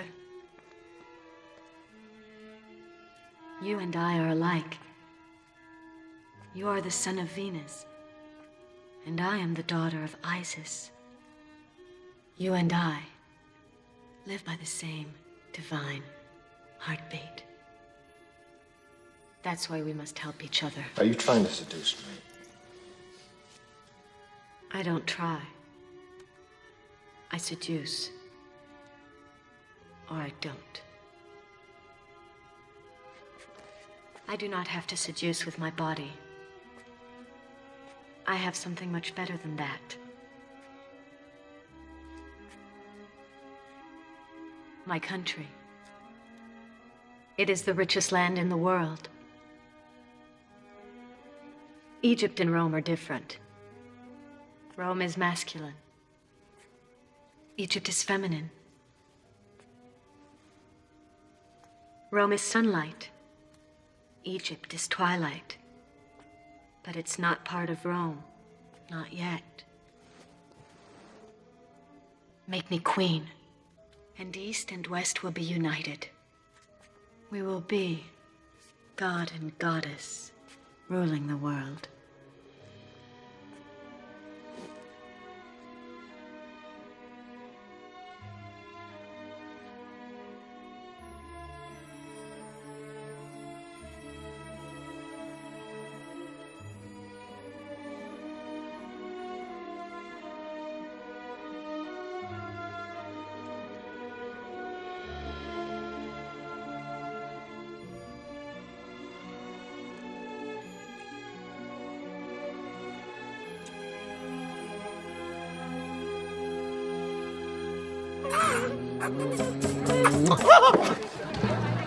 You kiss me with the tongue of a serpent. I must taste you to see if you are poison. And am I?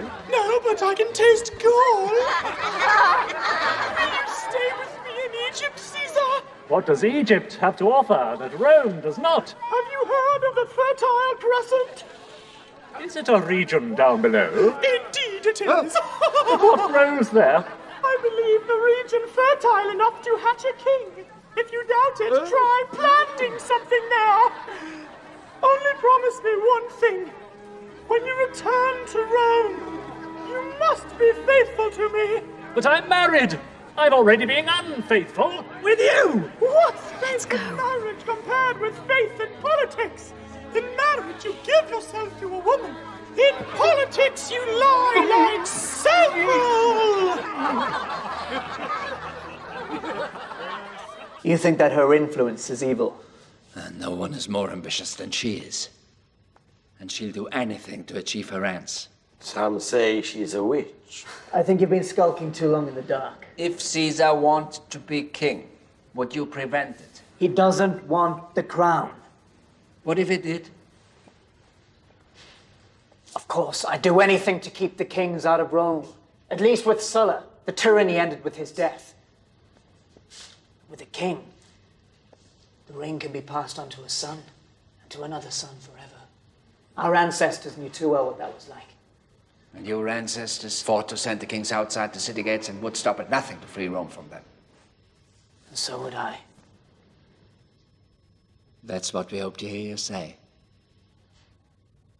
Is this just conjecture? I've heard nothing about this except from you. They're all talking about it. Brutus. They say there's nothing between him and the crown but Cato, your uncle. Caesar promised me that he would never kill Cato. Do you think Caesar's incapable of breaking a promise? And is it worth trying him in a matter of such urgency? If Cato is killed, and Caesar wants the crown, then I'll be the first to oppose it. But I will not prepare myself against him until there's proof.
Father!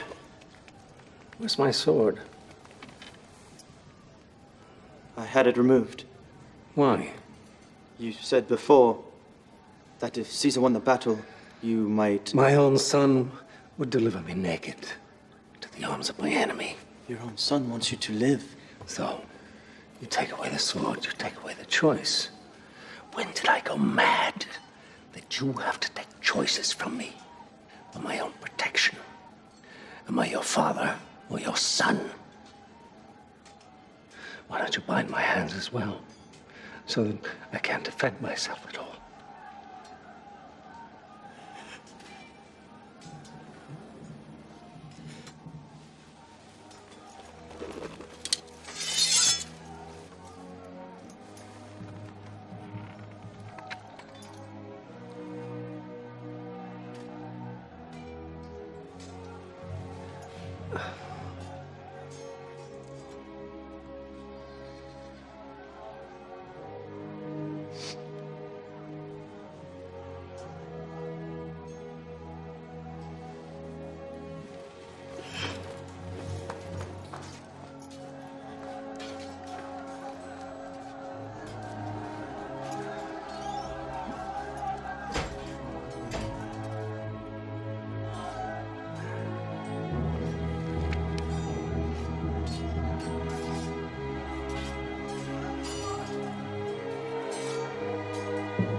We'll bury him with honors.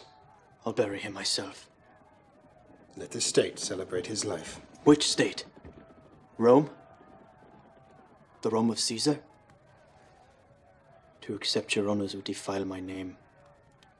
And on behalf of my father and my family, I decline. Now I'm asking you to leave this room.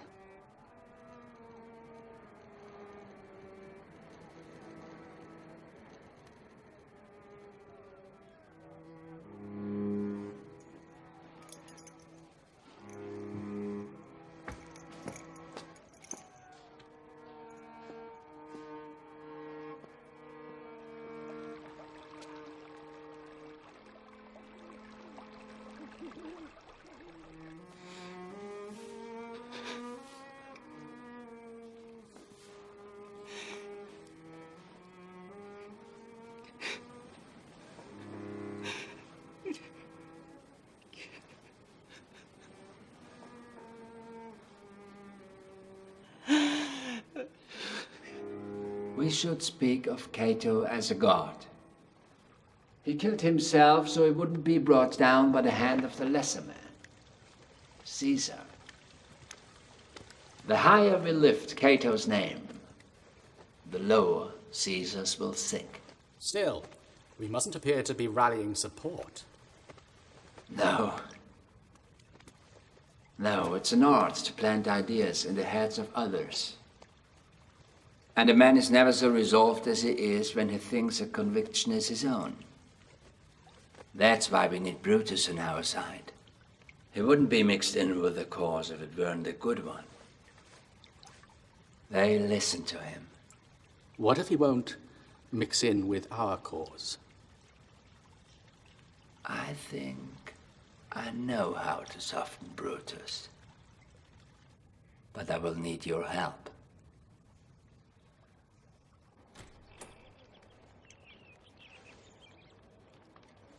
There's no peace in the world like in my house. Calpurnia. Won't you greet your husband with a kiss? Dismiss them.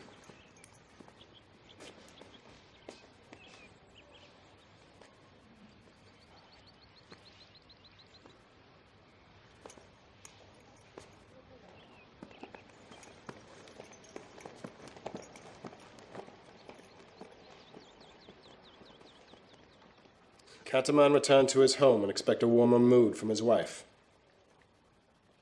How could you bring her to Rome?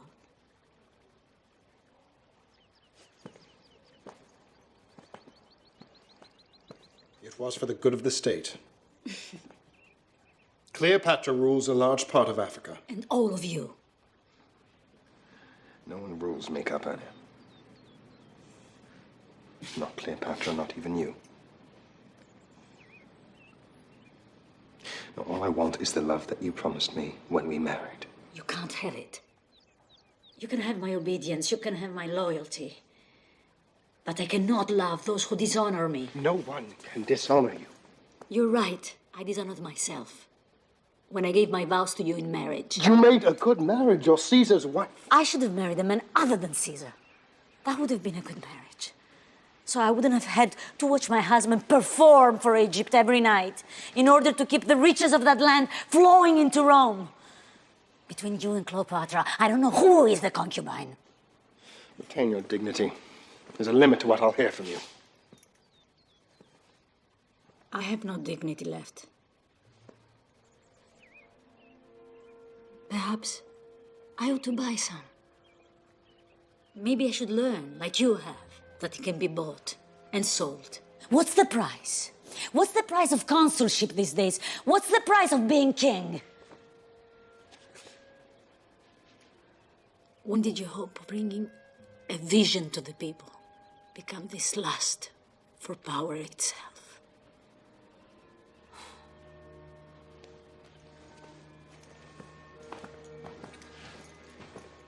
Was it when Julia died?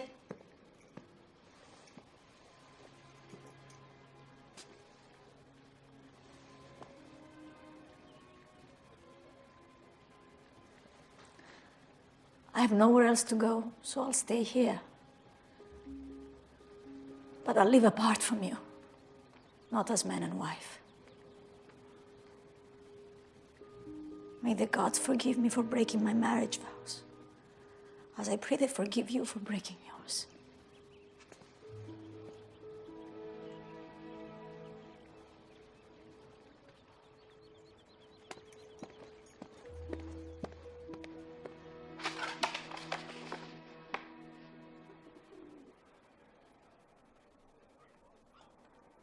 You were an early riser, Brutus. So are you. Lately I am. I couldn't sleep last night, worrying about the honor of your name. Do you know something about these? I know the writing, but don't ask me who wrote them. Minds change quickly in these troubled times, and I'd hate you to forever doubt these men. Oh, Brutus, I've done my best to persuade them that you're a man of honor. Though you wouldn't pledge to keep Caesar from becoming king. I gave you my pledge that I'd oppose him in the Senate. Huh. But some among us feel that to oppose a man like Caesar with words is the same thing as handing him the crown. I tried to use words before a sword, Cassius. Just as I tried to use reason before passion. People say calling on reason before passion can lead to idleness. And sometimes action is required. But I know you're a decent man, and that your meek and gentle nature is how you feel you best serve the good. I'm not gentle in defending my beliefs. But you have given me no proof that Caesar will demand the crown. Do you plan to be at the Senate at the calends of March? No, I'll be here. They say that on that day Caesar will move that he be made king. I will come if I am sent for. This is what they mean. People say that this is weakness, to come when you are summoned and at no other time, to accept the favors of a tyrant like Caesar. He spared my life. And took the life of Cato, your wife's father, who treated you like a son.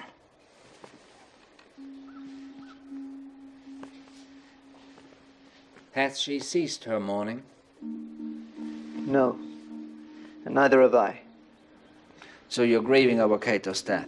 Cassius, yes, I'm grieving. But private affection and public duty are not the same thing. And yet they say that in your grief you just weep and say prayers and fill your wife's drinking cup and go to bed. And when Caesar comes to you tonight, you'll be like his boy, filling his cup as well. Who is saying this? Who? I don't act for Caesar. I act for Rome. Always for Rome. Brutus, I've done everything to convince them that you're a man of action and that you love Rome. I've spoken in your behalf many times, singing your praises and condemning those who speak against you. But some men have ideas.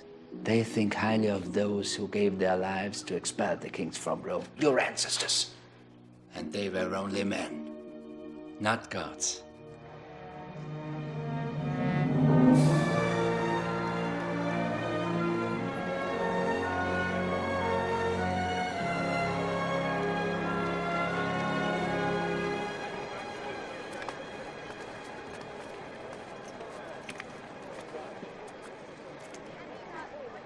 Please don't stay. I am staying. Why do you want to torment yourself? I won't be tormented. Will he? Isn't that why you want me to go? It'd be the best thing for all. I don't trust that you or any other man knows what's best for all. I will take my seat. A woman has the right to see her rival, doesn't she? Calpurnia! Portia. So good to see you.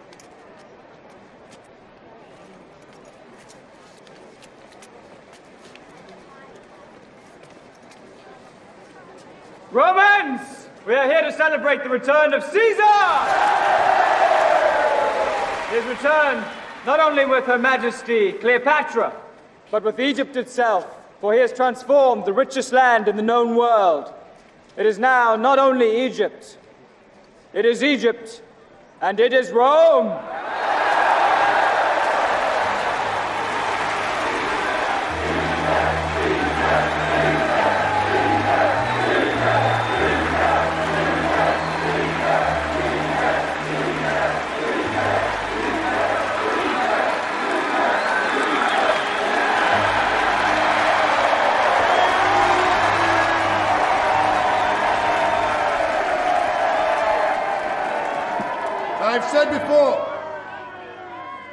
And I will say again, I will not be king of Rome. I am only Caesar. I need no crowd to act on your behalf.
Do you still believe that ours is not a just cause?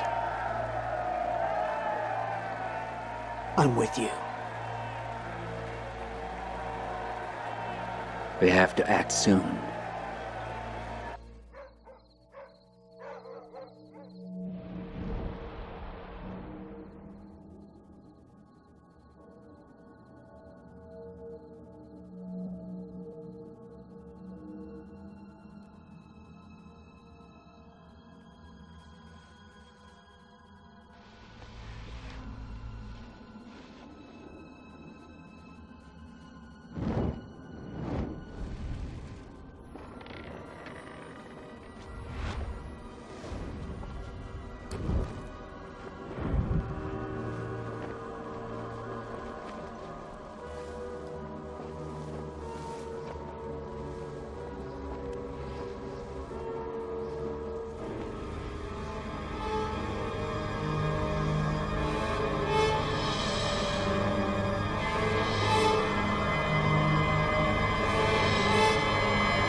Situation is not dire by the day. I must not mention anything to everyone.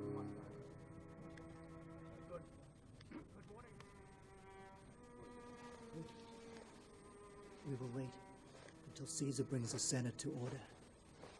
Lepidus will call for the elections. Casca, you will ask Caesar to consider the petitions first. You, Cassius, will step behind Caesar. No man should go for his blade until we're all within reach of Caesar. Every knife must enter Caesar's body at least once.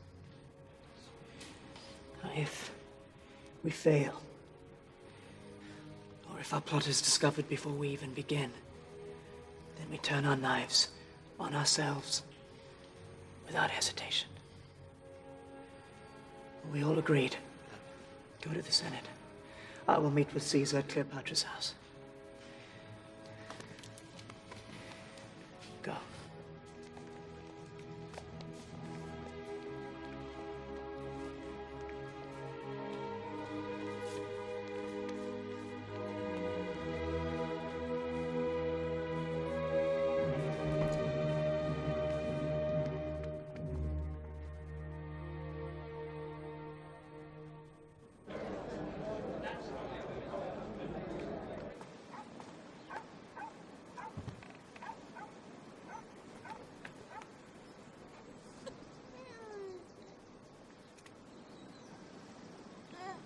Brutus,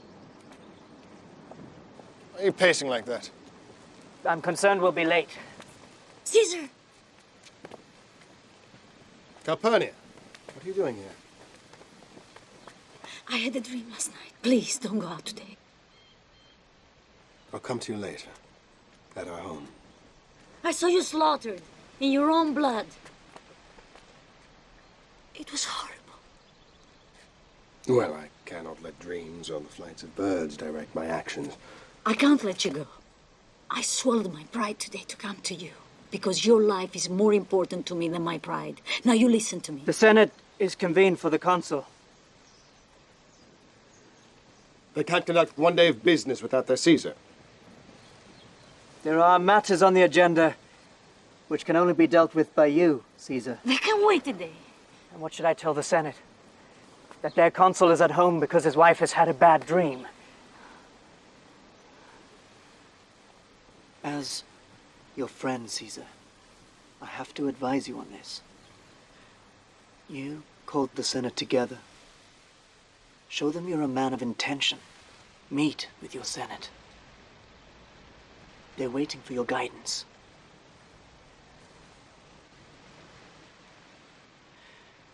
I'll be with him, lady. I'll never leave his side.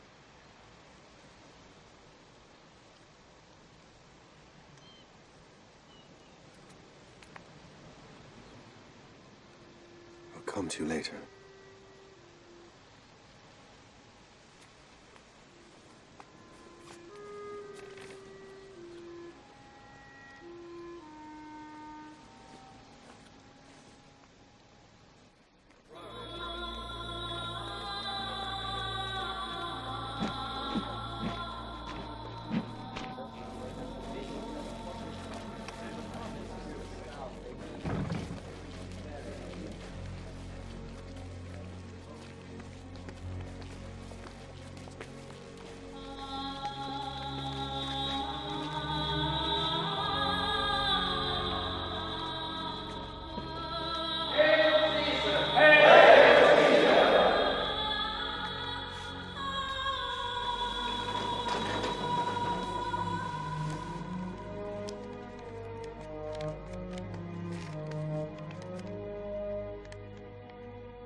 Portia.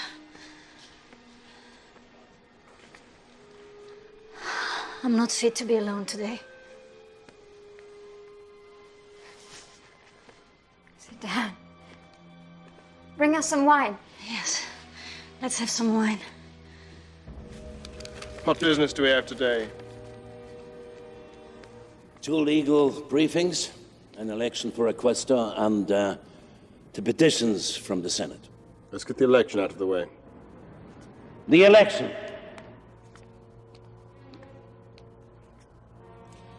I move we take the petitions first. Called for the election. The election will commence. But Marcus Octavius, who is running for the office, is not yet here. Petitioners, then. Approach!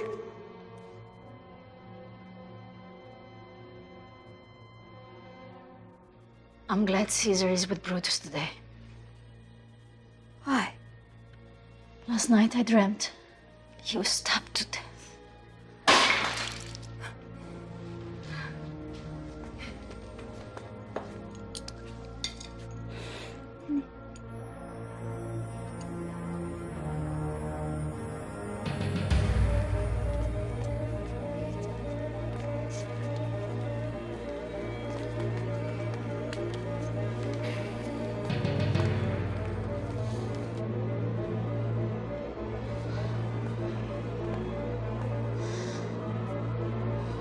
Brutus.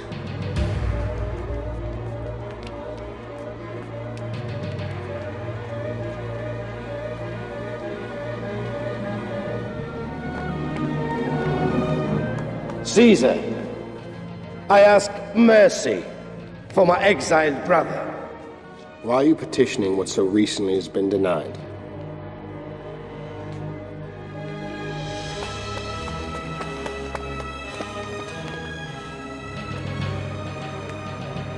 Who is the next petitioner? I want to ask mercy for my father, who has been put in jail. I ruled your father be in prison, and my word is law. Old man, you said some ill would befall Caesar on the Ides of March. Well, nothing has happened yet, though the Ides have come. They have come, but they've not yet gone.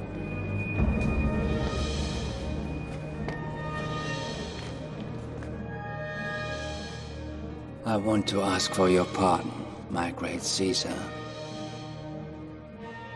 And I pray for your soul.